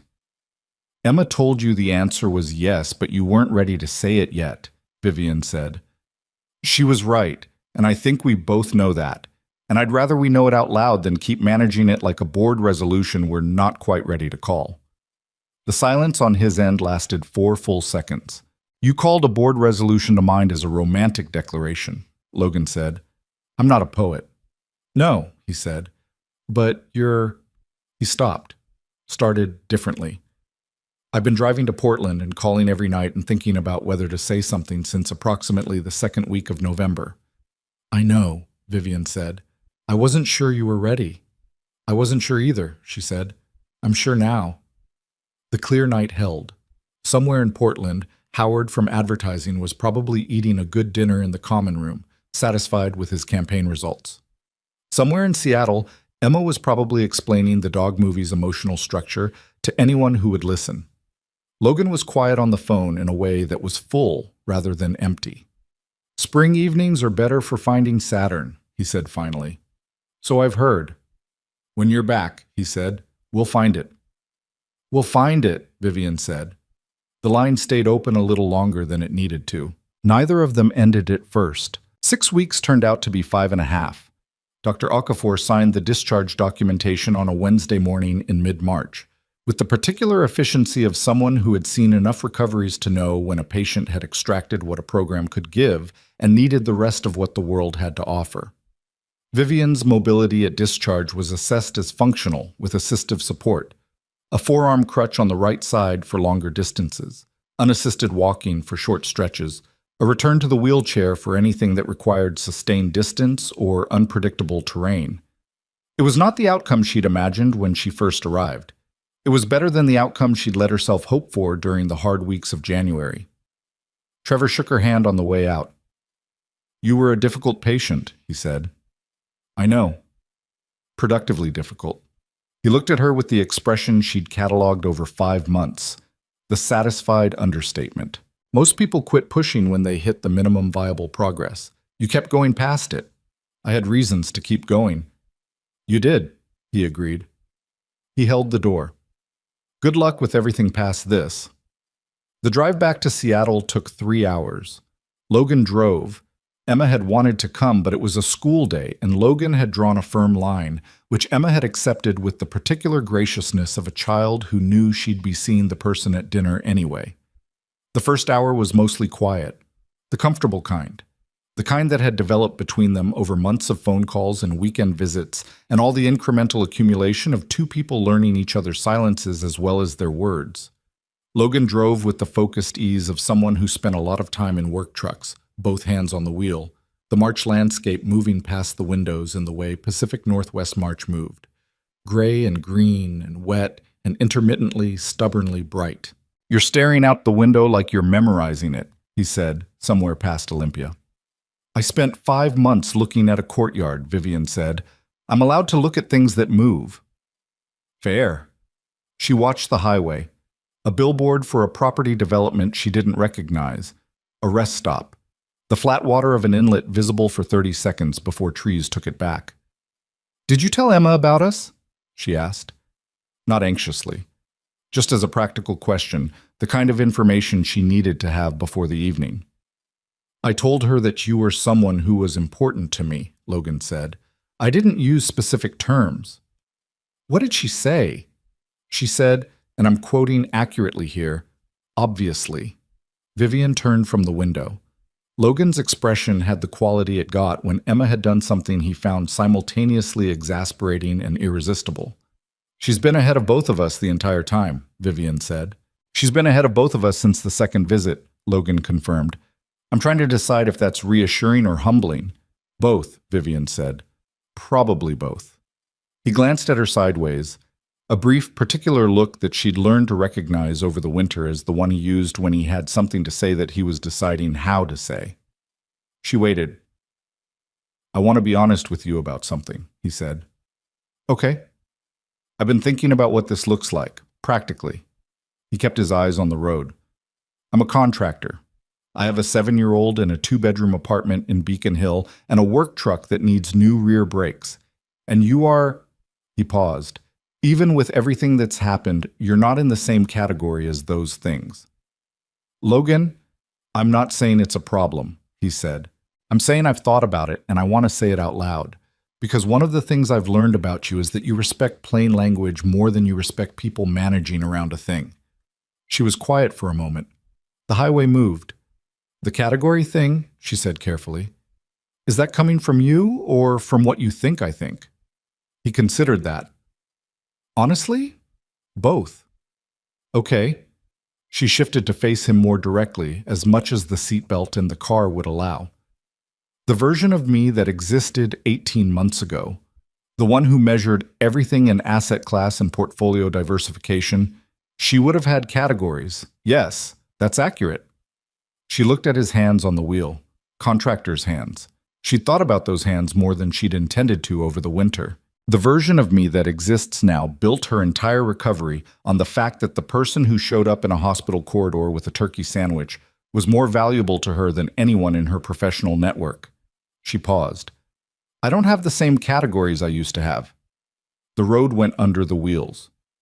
The rear brakes on the truck are a legitimate concern, she said. You should get those looked at. Logan made a sound that was not quite a laugh, but was adjacent to it. I'll put it on the list, he said. Good. The remaining drive passed in the way good drives passed. Not empty, not forced, just two people moving through space in the same direction. Emma's response to Vivian's arrival was to present her with a carefully folded piece of paper containing a list of 7 things she wanted to show her about the apartment. The list was numbered and written in Emma's large, deliberate handwriting. Item 3 was my room, organized, and item 6 was the telescope position. Logan took Vivian's bag to the guest room he'd set up, converted from a storage room over the previous 2 weeks with the efficiency of a man who worked in construction and had opinions about how space should function. It was small, with a window that looked over the street, and he'd put a chair by the window and a lamp that cast warm light. And there were fresh towels on the bed because he was the kind of person who thought about that. Vivian sat on the bed for a moment after he left, in the quiet of a room that was someone else's home, and felt something move through her that was neither sadness nor relief, but the particular emotional register of arrival, of having traveled a long distance, internally and externally, and being somewhere that was receiving her. She picked up the forearm crutch and followed Emma's list. The apartment was on the 3rd floor of a building that was clean and not new, with the particular wear of a place that had been lived in fully rather than preserved carefully. Logan's kitchen had a utility knife stuck to the side of the refrigerator by a magnet and a coffee maker that was industrial grade relative to the rest of the kitchen, which told her something true about his priorities. Emma's room was organized in the specific way that a 7-year-old organized things when she was making an effort. Surface order, strategic arrangement of the most presentable items, and a pile of less presentable items visible at the far edge of the closet through the slightly open door. It's very organized, Vivian said. Emma's expression was transparently pleased. I did it this morning. I can tell it took work. It did, Emma confirmed with no false modesty. The closet is a different situation. Closets are always a different situation. Emma looked at her with the particular assessment she periodically performed, the one that was more comprehensive than it appeared. Does it hurt? She asked, glancing at the forearm crutch. Still? Less than it did, Vivian said. By the end of the summer, probably not at all. Emma nodded. She reached out and touched the crutch lightly, not in a pitying way, more in the manner of a person who wanted to understand how a thing worked. Dad says you fought really hard. Your dad is generous with his assessments. He doesn't say things he doesn't mean, Emma said. He's not good at that. She said it without criticism, just as fact, the kind of truth that children stated plainly about their parents because they'd had enough time to observe it. I know, Vivian said. That's one of his qualities. Emma seemed satisfied. Item 6, she said, pointing toward the living room. The telescope was positioned near the window with genuine intentionality. Emma had angled it to clear the building across the street and account for the streetlights. There was a notebook beside it with observations written in dates and times going back to January, dense with the specific record-keeping of a child who had decided something was worth doing properly. You've been using this seriously, Vivian said. I found the Orion Nebula in February, Emma said, and a star cluster that I think might be the Pleiades, but I'm not completely sure. That sounds like the Pleiades. What was the pattern? Emma showed her the notebook. The sketch was rough, but the configuration was right. 7 points, the spacing approximately correct. Vivian confirmed it. Emma wrote Pleiades confirmed next to the sketch with the date, with the gravity of a scientist closing a data point. Logan was in the kitchen when they came back, doing the thing he'd described over the phone. Tacos on a Friday, which had apparently migrated to Wednesday for the occasion. He'd been at it for 20 minutes, which meant the kitchen had reached the particular productive disorder of someone who cooked the way he did everything else. Practically, without performance, with more attention to outcome than presentation. "How's the list going?" he said, without turning from the stove. 6 out of 7, Emma said. "We have to do the view from the roof, but the roof door needs your key." "After dinner," Logan said. "You said that last time." "Last time it was raining." "It's not raining now." "After dinner," he said again, with the mild firmness of a man who had learned which battles were worth having. He looked over his shoulder at Vivian. "The tacos are better than Emma reports." "I said they were okay," Emma said. "Okay is not bad." "Okay is faint praise from a 7-year-old food critic." "I'm almost 8. "The principle holds." Vivian sat at the kitchen table and watched them, this ordinary friction of a father and daughter who had been each other's primary company for 5 years and had developed the rhythm of it, the specific shorthand, the known edges, the genuine affection that ran underneath the negotiation like a current. She was aware of being a guest in it, and also aware, in the way she'd become aware of things she hadn't been paying attention to before, that she didn't feel like a guest in it. She felt like someone who had been expected. The foundation work began in earnest the week after she returned to Seattle. The Caldwell Foundation's operational structure had been run, since its establishment, by a director named Kim Sato, who was competent and under-resourced and had been doing her best with a level of principal engagement that Vivian now recognized was inadequate. Kim's relief when Vivian showed up to the first full operational meeting was visible and immediately replaced by something more careful. The professional adjustment of a person who was uncertain what increased principal involvement was going to mean for their autonomy. Vivian had anticipated this. "I'm not here to redo what you've built," she told Kim at the beginning of the meeting. "I'm here to resource it properly and make the decisions you've been waiting to have made." She put the program review she'd done remotely on the table. 6 programs are underfunded relative to their outcomes. 1 program is well-funded and producing nothing. I want to fix both of those things. Tell me what I'm missing in this assessment. Kim looked at the review for a moment. Then she looked at Vivian. "The youth housing program on the east side," Kim said. "It's in the underfunded column, but the funding gap isn't the main issue. The main issue is that the program coordinator, Marcus Webb, has been carrying it on pure commitment for 2 years, and if he leaves, the program collapses regardless of funding." She paused. "I've been trying to get authorization to restructure his compensation for 8 months. "Consider it authorized," Vivian said. "What else?" Kim picked up the assessment and started talking. They were in the conference room for 4 hours. By the end of it, Vivian had a clearer picture of the foundation's actual operational reality than she'd had in the 5 years of its existence, and Kim had shifted from careful neutrality to something approaching genuine engagement. The conversation had the quality that Vivian had learned to recognize as productive. Not everyone agreeing, not everything resolved, but the actual terrain of the problem visible, and the people in the room oriented toward the same direction. She told Logan about it over the phone that evening.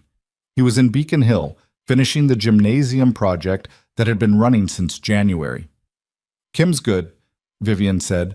"Better than I knew. She's been operating with one hand tied behind her back." "Because you weren't paying attention," Logan said. Not unkindly, just accurately. "Because I wasn't paying attention," Vivian agreed. "I set up the structure, funded it, hired a director, and treated it like a managed asset. It's not a managed asset. It's a thing that requires actual engagement.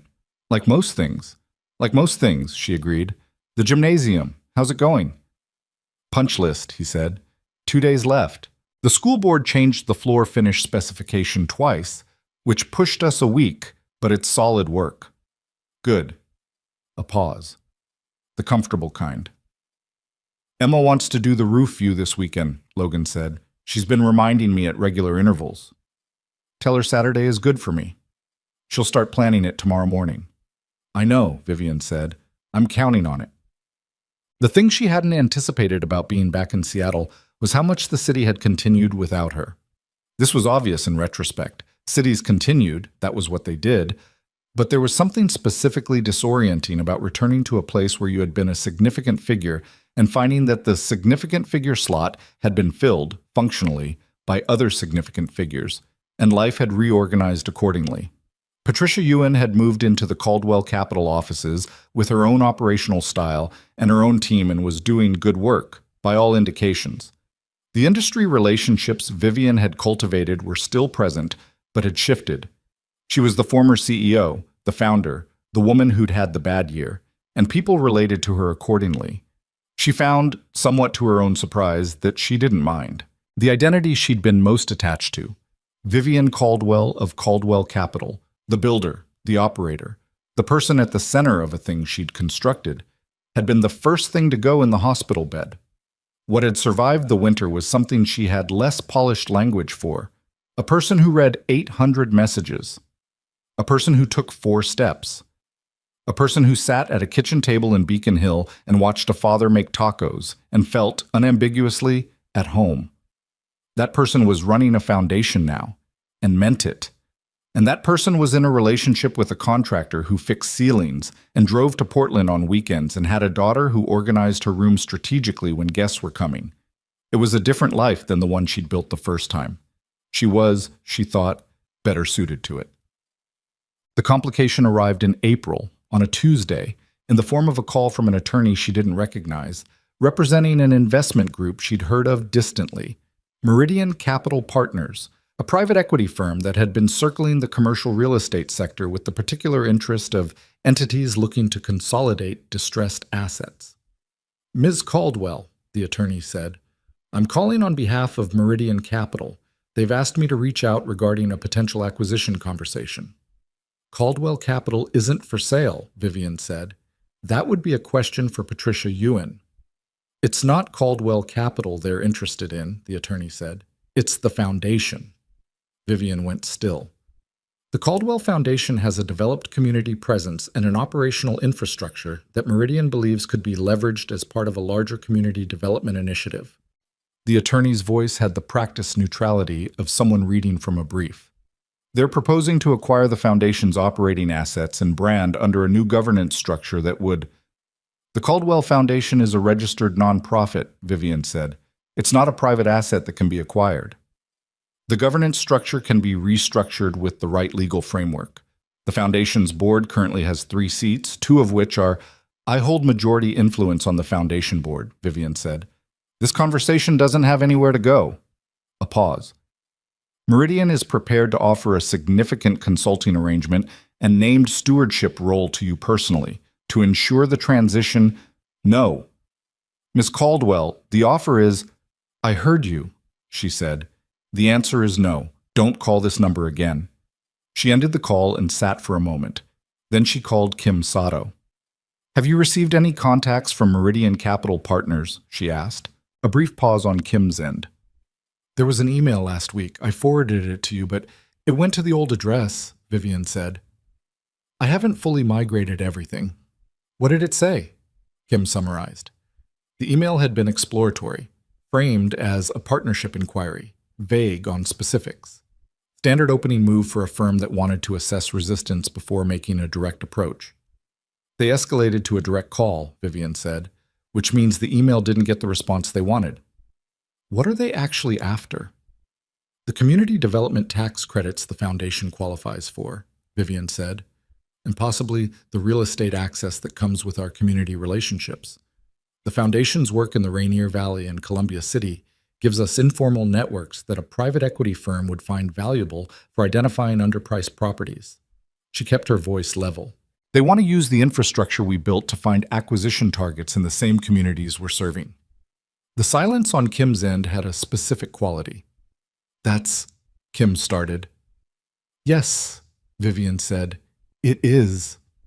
After the call, she sat in her foundation office, a real office now, on the 2nd floor of a building in Capitol Hill, nothing elaborate, with windows that looked over the street and a coffee maker that was considerably less industrial than Logan's, and thought. Meridian Capital was not going to go away after a phone call. That was not how firms like Meridian operated. They would adjust their approach and come back through a different angle, and the angles available to them included the foundation's board structure, which had 2 seats that were occupied by people who were conscientious but not confrontational. She needed to fortify the governance structure before the next approach. She called Logan. "I need your perspective on something," she said. She explained it. He listened. When she finished, he was quiet for a moment. "The board seats," he said. "The 2 that could be pressured. One is a retired attorney who's been on the board as a courtesy since year 2. Good man, not equipped for this kind of fight. The other is a community banker who cares about the mission but has a business relationship with Meridian's affiliated banking partners. So the banker's a vulnerability. Potentially." She looked at the street below. "I need to replace both seats. People who understand both the mission and the fight." "Rita Ferris," Logan said. She paused. "The community organizer from Rainier Valley. She organized 2 fundraisers and ran the community response to your campaign. She understands the neighborhood networks better than anyone, and she's not going to be pressured by a private equity firm's affiliated banker. She doesn't have a financial background. Does she need one? You have that. Kim has operational experience. What the board needs is someone who can't be moved, knows the communities, and has credibility with the people the foundation actually serves." Vivian looked at the street. "She might say no," she said. "She might," Logan agreed, "but she cares about those communities a lot, and she knows what you did for them. I'd ask." The second seat took her longer to think about. She worked through it over the next day. Board composition, the specific skills the governance structure needed, the personalities that would hold under pressure. She considered 3 people she knew professionally. She considered Patricia Ewan, who declined gracefully and suggested someone else. She eventually settled on a woman named Dr.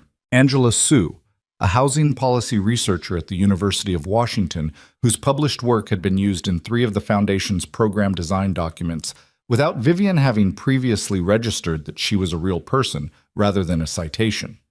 Angela Sue agreed to the call, and 40 minutes into it had accepted the seat. Rita Ferris took a week to think about it and called back on a Sunday morning.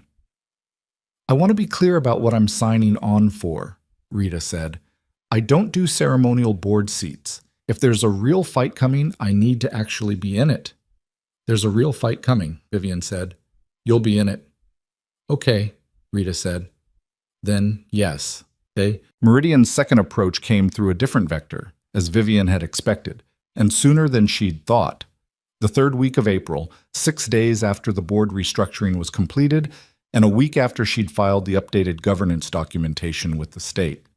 The approach was through a law firm that had a long-standing relationship with one of the foundation's larger individual donors, a man named Robert Chien, who had contributed annually for 3 years and whose donation represented roughly 12% of the foundation's discretionary operating budget. His attorney called Kim to suggest that Mr. Chien was reconsidering his giving priorities and would appreciate a conversation with the foundation's leadership. Vivian took the call. Robert Chien was a cautious man. She could hear it in the careful distance he maintained at the beginning, the way he said things that were almost the thing he meant, and waited to see how they landed.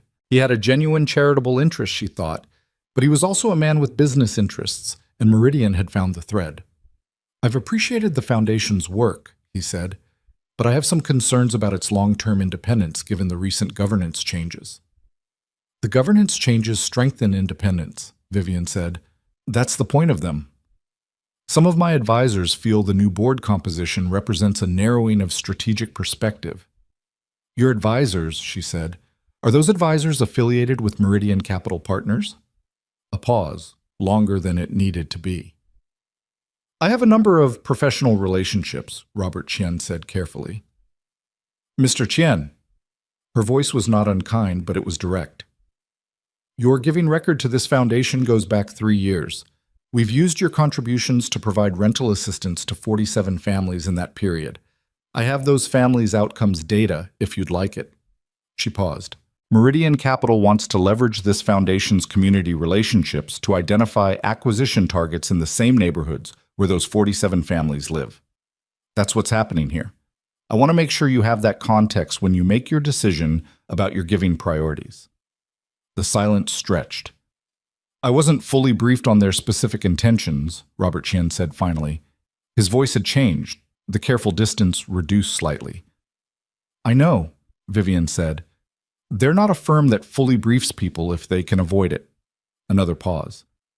I'll need to have some conversations. I understand. My number is available when you've had them. He called back 4 days later. His annual contribution would continue. He had ended his advisory relationship with the firm in question, which he described in 3 words in a tone that told her more than 3 words usually contained. She told Logan that evening. Robert Chien, Logan said. He's actually a decent person who got into a bad set of relationships, Vivian said.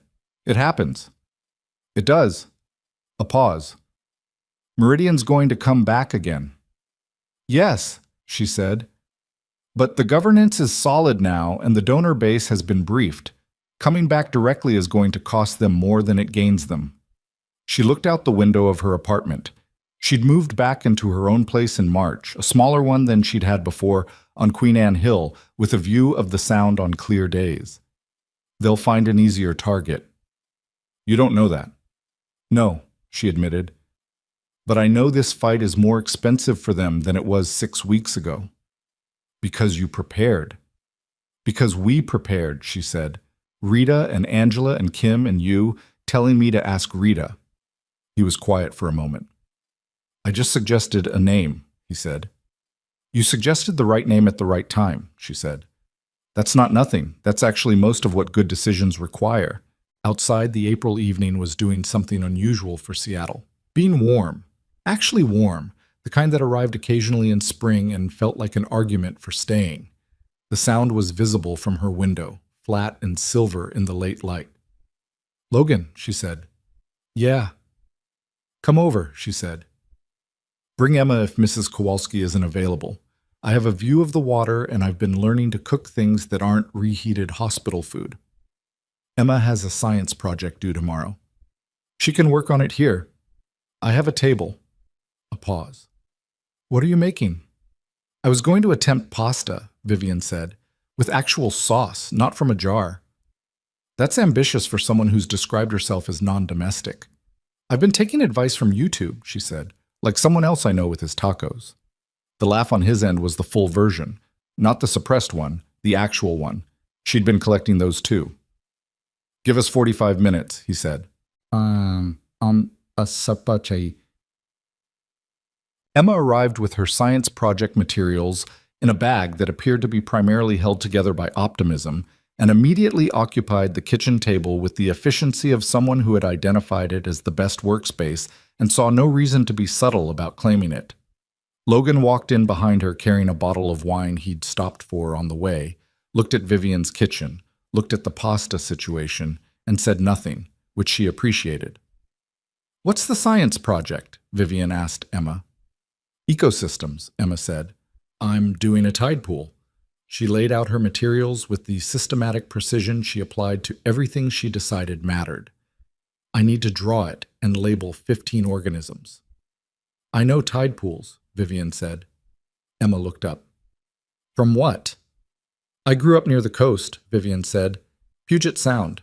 My father used to take me to the tide pools at low tide. She hadn't thought about that in years. The specific cold of the water, the small contained worlds under every rock, her father pointing out things with a patience he didn't always have in other contexts. Do you want help with the organisms? Emma assessed this offer with her usual thoroughness. Do you know sea urchins? Purple urchins, green urchins, and the specific way sea stars lose arms and grow them back, Vivian said.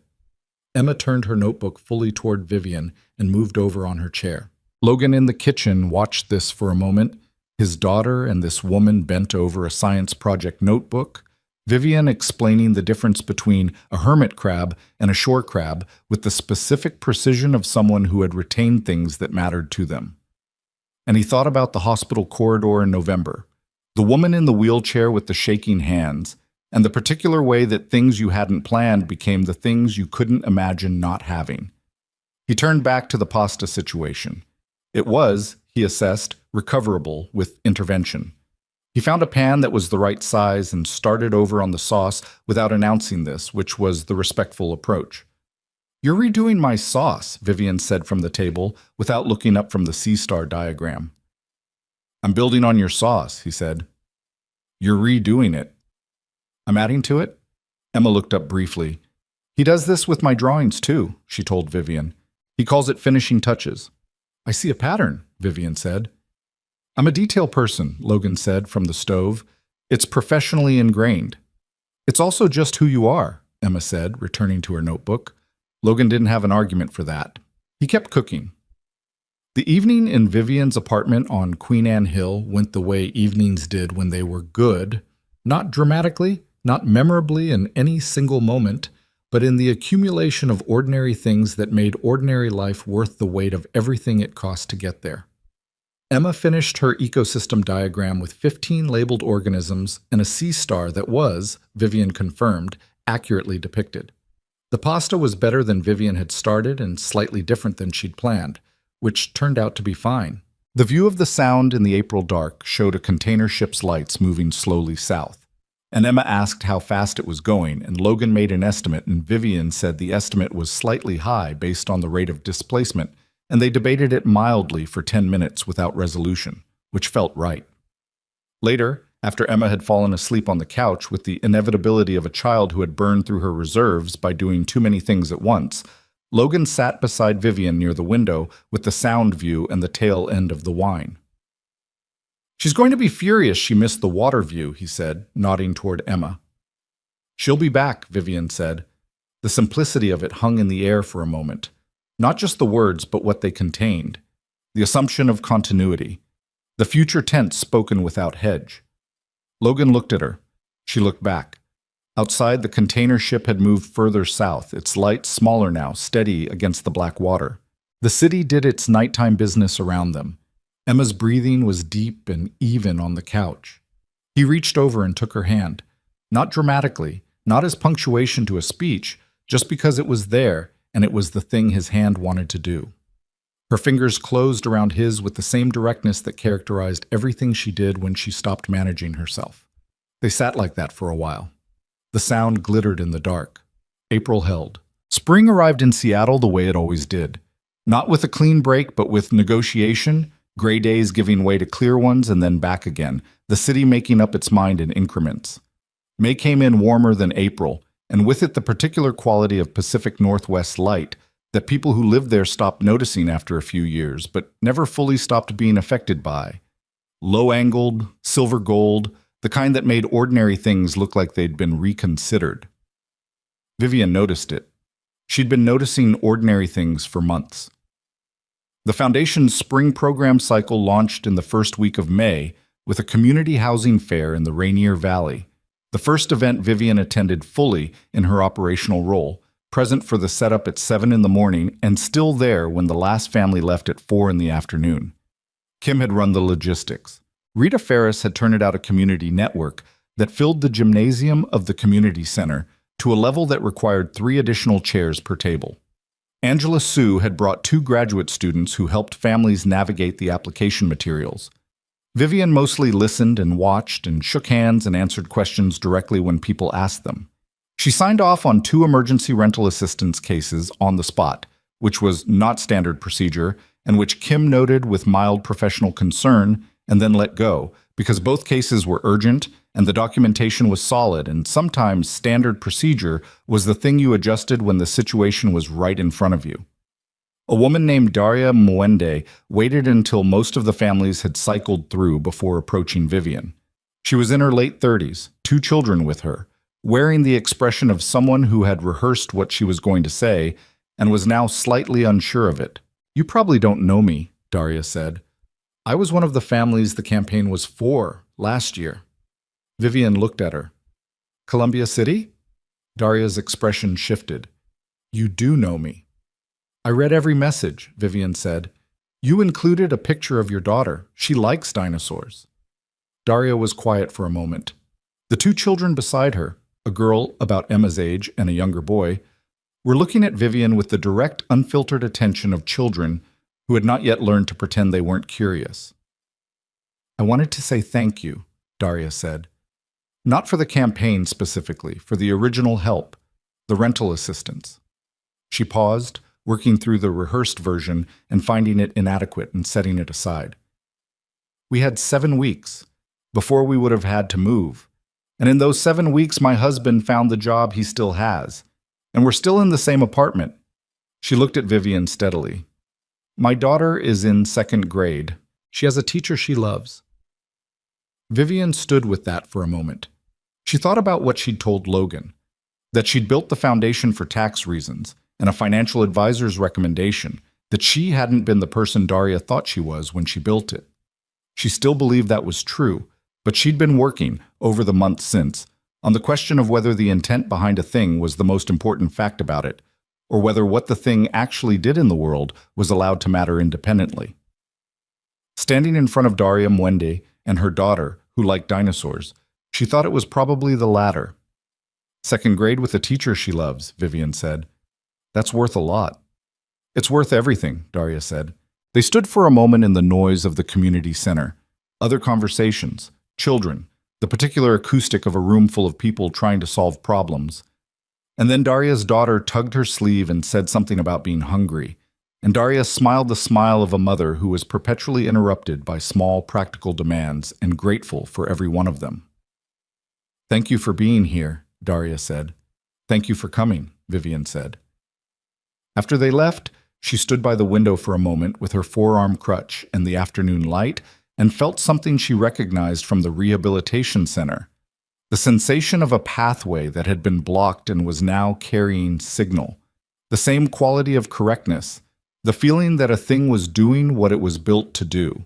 She pulled out her phone and texted Logan. I know why I built the foundation now. The real reason. His response came 3 minutes later, from a job site judging by the background noise in the voice message he sent instead of typing. Tell me tonight. Emma wants tacos. Come over. She put the phone in her pocket and went back to the room. The crutch came off in mid-May. It wasn't a dramatic moment. She'd been testing short distances without it for 2 weeks, the way Trevor had instructed. Transition gradually, don't celebrate prematurely. Let the pathway stabilize under load before you declare it stable. The day she walked from her apartment to the corner coffee shop and back without the crutch was a Tuesday morning, overcast, nothing special about it. She ordered her coffee. She stood at the counter with her own 2 feet and her own 2 legs and paid for it and carried it back out. She called Trevor. Corner store and back, she said. No crutch. She heard the sound of him making the note, the familiar scratch of his clipboard pen, the sound she'd associated with actual progress for 5 months. Consistent distance walking, he said. Uneven terrain? The sidewalk has a crack near the mailbox. I adjusted. Stairs? 1 flight up to my apartment, both directions. Any instability? Right side, slight, less than last week. That's consistent with what we'd expect. A brief pause. Don't overdo it in the first week. The pathway's stable, but overloading it before the surrounding musculature fully compensates will set you back. I know. I know you know, he said. I'm saying it anyway. She recognized the echo. She'd said the same thing. Logan's words and Logan's voice, the ones he'd used when she needed to hear something she already understood, and felt briefly the whole chain of people who had kept her moving through the winter. She thanked Trevor and ended the call and stood on the sidewalk in the May overcast with her coffee. She was standing on the sidewalk, on her own legs.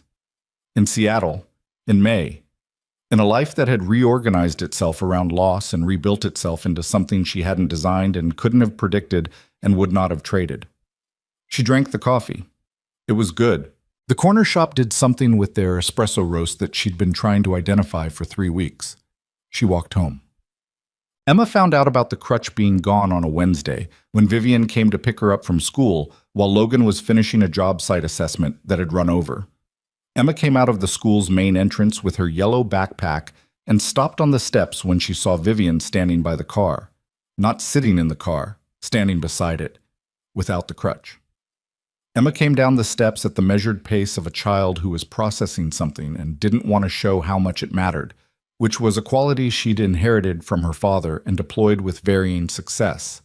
She stopped in front of Vivian and looked at her, then at the space where the crutch usually was. You're not using it, Emma said. No. Emma looked at Vivian's legs, then back at her face. Does it feel different? Emma asked, walking without it. Lighter. Vivian said, and less certain. I keep expecting the support to be there. Emma considered this. Like when Dad took the training wheels off my bike, she said.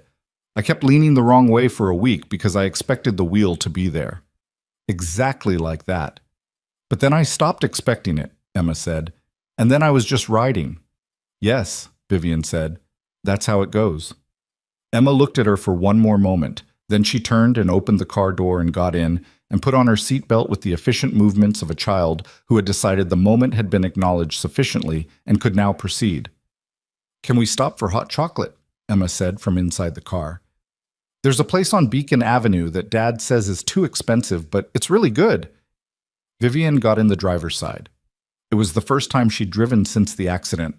The doctors had cleared her 2 weeks ago, and she'd been working up to it with the same progressive approach she'd applied to everything else. The car was a rental. Her hands were steady on the wheel. The expensive hot chocolate place, Vivian said. Tell me where to turn. Well, the conversation about the future happened in June, which was not planned and was not preceded by any particular setup. It happened the way real conversations happened. In the middle of an ordinary evening, when the right conditions coincided without announcement. Logan had come over for dinner, which had become the standard Thursday pattern. He came to Queen Anne Hill, they cooked something together that was usually better than either of them would have made alone, and Emma spent the night in the guest room when she didn't have school the next morning. The Thursday pattern had accumulated its own domestic texture. Where things lived in Vivian's kitchen, which chair, Emma claimed, the specific way Logan handled dishes without being asked, the way they'd both stopped noticing these things as new because they'd become routine. They were doing dishes, but Logan washing, Vivian drying, the architectural simplicity of a task that didn't require attention and made conversation easier, when he said it. I looked at a property this week, he said, Beacon Hill, 2 blocks from Emma's school. Vivian dried a glass. Commercial or residential? Residential, a house. He kept his hands in the water. 3 bedrooms. The yard needs work and the kitchen's about 15 years behind, but the bones are what they're supposed to be. She set the glass down. Are you telling me you're buying a house, she said, or are you telling me something else? Logan looked at her sideways, the way he looked at her when he was deciding how direct to be and settling on entirely direct. I'm telling you something else, he said. Okay. Emma's going to be 8 next month, he said, and she's been asking, with increasing specificity, whether you're going to be at her birthday party. Of course I'm going to be at her birthday party. That's what I told her. He went back to the dishes. She then asked whether you were going to come to her 9th birthday party, which is not a question a 7-year-old usually asks unless she's working out a longer-term arrangement. Vivian was quiet. She's asking what I've been thinking, Logan said, more directly than I've said it, because she's 8 and 8 doesn't have a filter. He set down the pot he was washing and turned to face her properly. His hands were wet. He didn't reach for the towel. I want you to know that I'm not asking you for anything you're not ready to give. You've had a hard year and you're rebuilding your life, and I'm, Logan, aware that I'm a contractor in Beacon Hill with a daughter and a work truck that I did get the brakes fixed on. Logan, he stopped. I know what you're saying, she said. I've known what you've been building toward for a while. She set down the dish towel. The 3-bedroom house. Where would my office be? He looked at her. I'm asking practically, she said. I need a room that can be an office. I work from home 3 days a week and I need quiet and decent light. The 3rd bedroom faces east, he said slowly. Gets morning light. That's good light for working. He watched her. You're not... He stopped. Tried again. This isn't... Vivian, I'm not just talking about the house. I know, she said. I'm talking about the house because the rest of it... She looked at him. The rest of it is already decided, Logan. It's been decided for a while. I'm just being practical about the logistics. His expression did something complicated that resolved into the version she knew best, the contained quality, the thing being held that wasn't quite able to be held. The yard needs work, he said. I've seen your work, she said. The yard will be fine. He crossed the kitchen and kissed her in the way that actual people kissed, not perfectly, a little awkward in the angle because they'd both moved at the same time. and she put a hand on his chest and felt his heart going faster than his voice ever let on, which she found deeply reassuring about the whole situation. From the living room, Emma's voice. "Are you guys kissing in there?" They broke apart. Logan called back. "We're doing dishes." "You finished the dishes 8 minutes ago," Emma said. "I was counting." Logan looked at Vivian. Vivian looked at Logan. Outside, the June evening was doing its best. Warm, clear, the sound visible from the window in the particular blue of a Pacific Northwest dusk. "She counted," Vivian said. "She counts things," Logan said. "She gets it from someone." "Not from you," Vivian said. "You estimated that container ship's speed, and were wrong. Slightly wrong." "I have the data."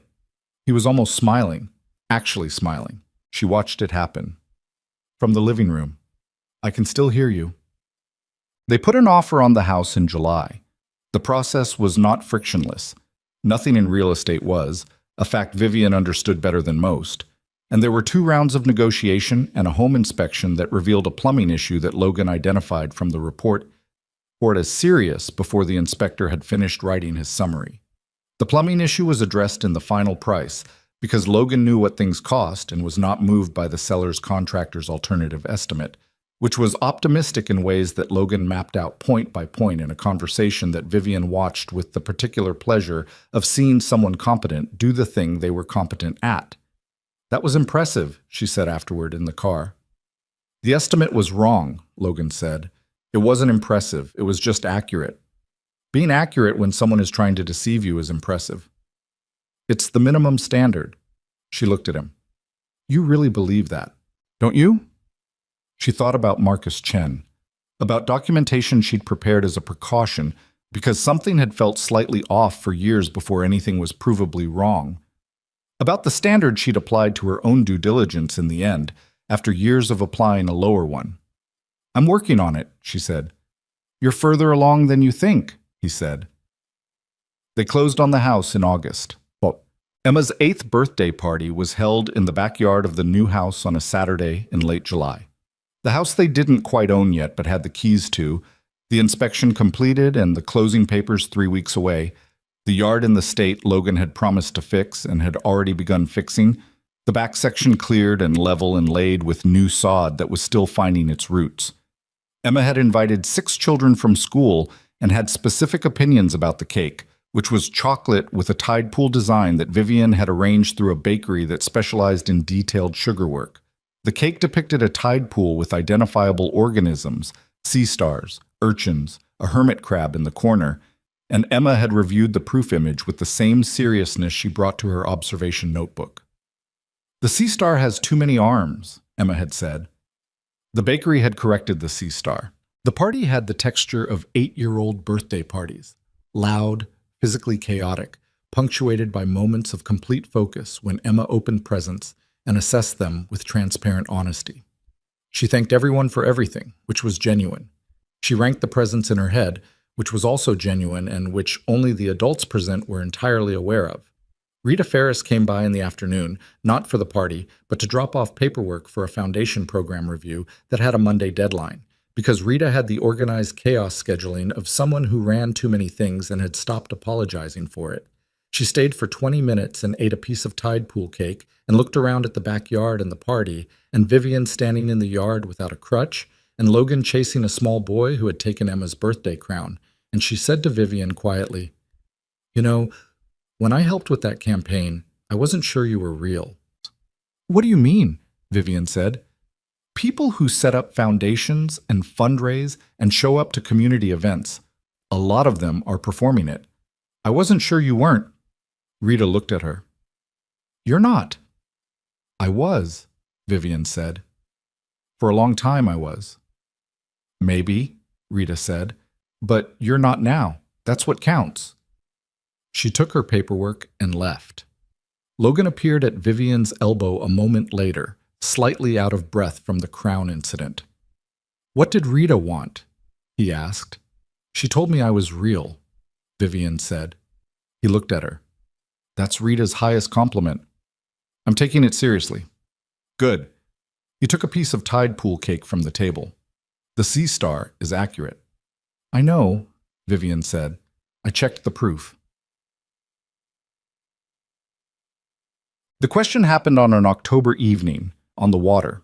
Logan had borrowed a friend's boat for a Sunday, a flat-bottomed aluminum thing, practical and not romantic in any conventional sense, with a motor that required 2 pulls and a particular angle of approach. They'd gone out on Puget Sound in the afternoon, Emma in her life jacket with a thermos of hot chocolate and the October sun cutting low and gold across the water, the kind of afternoon that Seattle saved for specific occasions and distributed sparingly. Emma had fallen asleep in the bow by 4 o'clock, wrapped in a blanket Logan had brought without comment, because he was the kind of person who brought a blanket when there was a chance it might be needed. Logan cut the motor and let the boat drift in the particular quiet of open water, the city visible on both sides, the mountains out to the east and the cold clarity of the October air. "You found Saturn yet?" Vivian asked. 2 weeks ago, he said. Emma actually cried a little. She said she'd been looking for a year. She had been. She wrote in the notebook, "Saturn, finally." He looked at the mountains. 2 words. She felt it covered the situation. The boat moved in the slight current. The city held its distance. He reached into his jacket pocket and took out a ring, not dramatically. There was no speech leading to it, no setup, no building moment. He just took it out and held it between his fingers, and the October light hit it, and Vivian looked at it for a moment and then looked at him. It was a simple ring. A dark stone. Black tourmaline, she'd later learn, because he'd asked Kim what Vivian's taste was, and Kim had said she wore dark colors and clean lines and never anything fussy, and he'd taken that to a jeweler in Capitol Hill who worked with non-traditional stones, and had spent 2 visits getting it right. "I know this isn't the conventional setup," Logan said. "Emma's asleep in the bow, and there's a motor that smells like marine fuel, and He stopped. "I'm not a man who makes speeches." "I know," Vivian said. "I want to make a life with you," he said. "The practical kind. The kind where we argue about project timelines, and you reorganize things in our kitchen, and Emma explains tide pools to people at foundation events." He looked at her steadily. "I'm asking if you want that."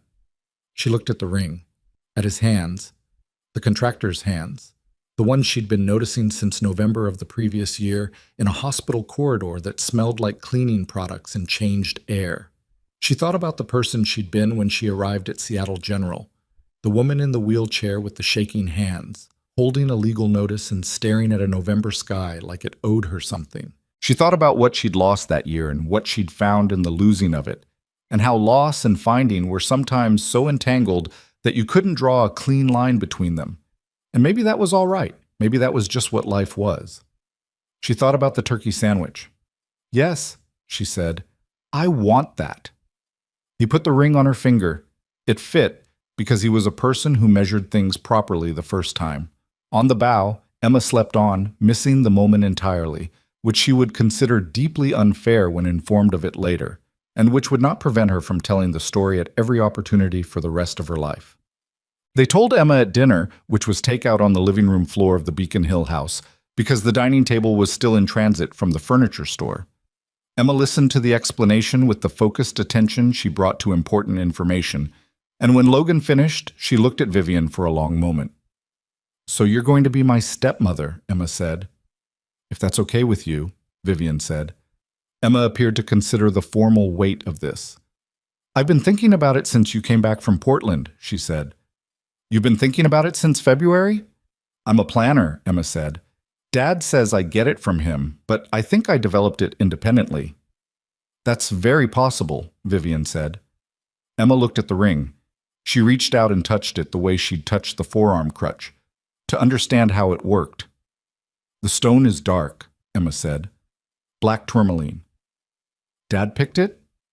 "He asked Kim for advice," Vivian said. Emma considered this.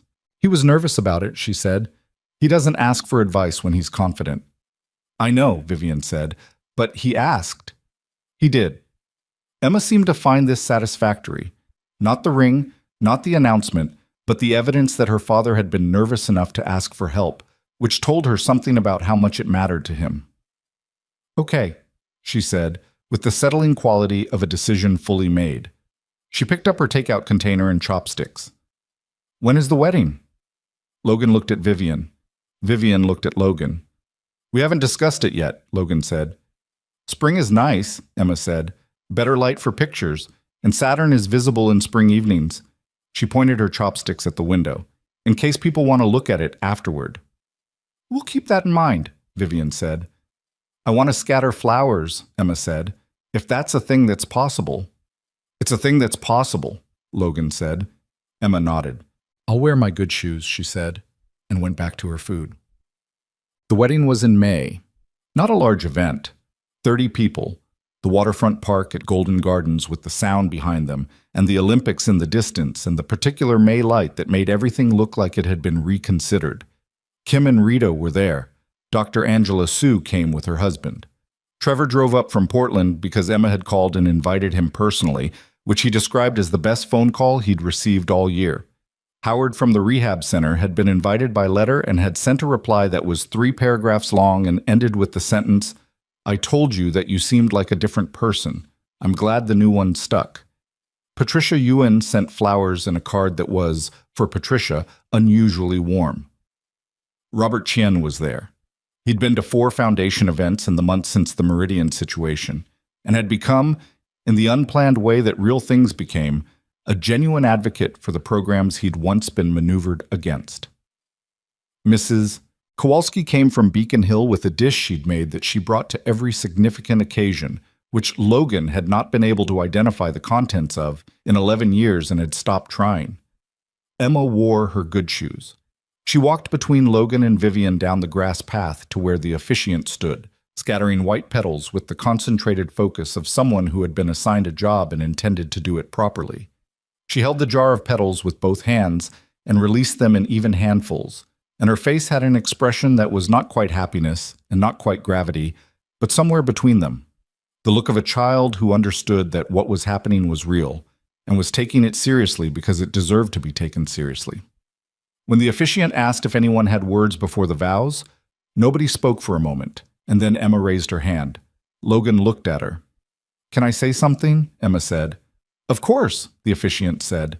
Emma looked at the 30 people, then at her father, then at Vivian. She had not prepared remarks. This was immediately apparent, but she held the empty petal jar and thought for a moment, and then said what was in front of her. My dad fixed a ceiling, she said, and then everything happened. The 30 people were quiet. I think that's the whole story, Emma said. Logan put his arm around her. Vivian looked at them. This man who showed up, this girl who counted things and planned and loved with a directness that required no translation, and felt the same sensation she'd felt in the rehab center, in the foundation office, on the waterfront at dusk. The feeling of a pathway that had been blocked and was now carrying signal. The sense that underneath all the loss and difficulty and unlikely convergence of events, something had been working that she couldn't fully see until suddenly she could. She had built things her whole life. Companies, structures, portfolios, programs. She had built them with skill and without always understanding what she was building toward. She understood now. Not everything had to be designed to be right. Sometimes the thing you needed arrived because you happened to be in the corridor when someone was fixing the ceiling, and you had enough sense not to pretend the turkey sandwich was something less than it was. She had learned in the hardest year of her life that her real wealth had never been in her accounts. It had been in the capability, slowly developed and finally applied properly, to let people in. To read 800 messages. To accept help from a woman named Rita and a man named Howard and a therapist named Trevor who made notes with a specific expression. To stop managing toward outcomes and start paying attention to what was actually in the room. The vows were said. Simple words, not elaborate, because both of them were people who meant things plainly. Afterward, Logan knelt briefly beside her. Not because she needed anything, not to make a point, just because it was something he wanted to do, to be at her level for a moment, to mark the distance between the corridor in November and this waterfront in May. She put her hand on his face. He held her hand there for a moment. The Olympics stood out clear and white over the water. Emma stood beside them with her empty petal jar and the pragmatic satisfaction of a job completed. Later, in the particular gold of the late May afternoon, someone set up the telescope. Emma had insisted it be brought. and she found Saturn in the early dusk, earlier than expected, the rings clear and undeniable in the eyepiece. She called everyone over, one at a time, and made them look. Most of them had never seen it before. Most of them made the same sound, a small, involuntary sound, the sound of a person encountering something beautiful that was actually there. Emma stood beside the telescope and took note of each reaction with quiet satisfaction, the way she took note of everything that mattered. Vivian looked through the eyepiece last, after Logan. Saturn sat in the small circle of the lens, distant, ringed, impossibly itself. She looked at it for a long time. She thought about something she hadn't expected to understand when she was sitting in a wheelchair in a hospital corridor, watching a man she didn't know fix a ceiling she'd never looked at. Most of the things worth having required looking below the level you could see, required patience with the pathway before the pathway was stable, required someone walking backward in front of you, saying again, when you were tired, required sometimes a turkey sandwich handed through an open door by a person who had no particular reason to be kind except that he was. She straightened up from the telescope. "Well?" Emma said. "The rings," Vivian said. "They're exactly right." Emma nodded, satisfied, and wrote in her observation notebook the date and the conditions and the 2 words she had ready. Finally. "Right,"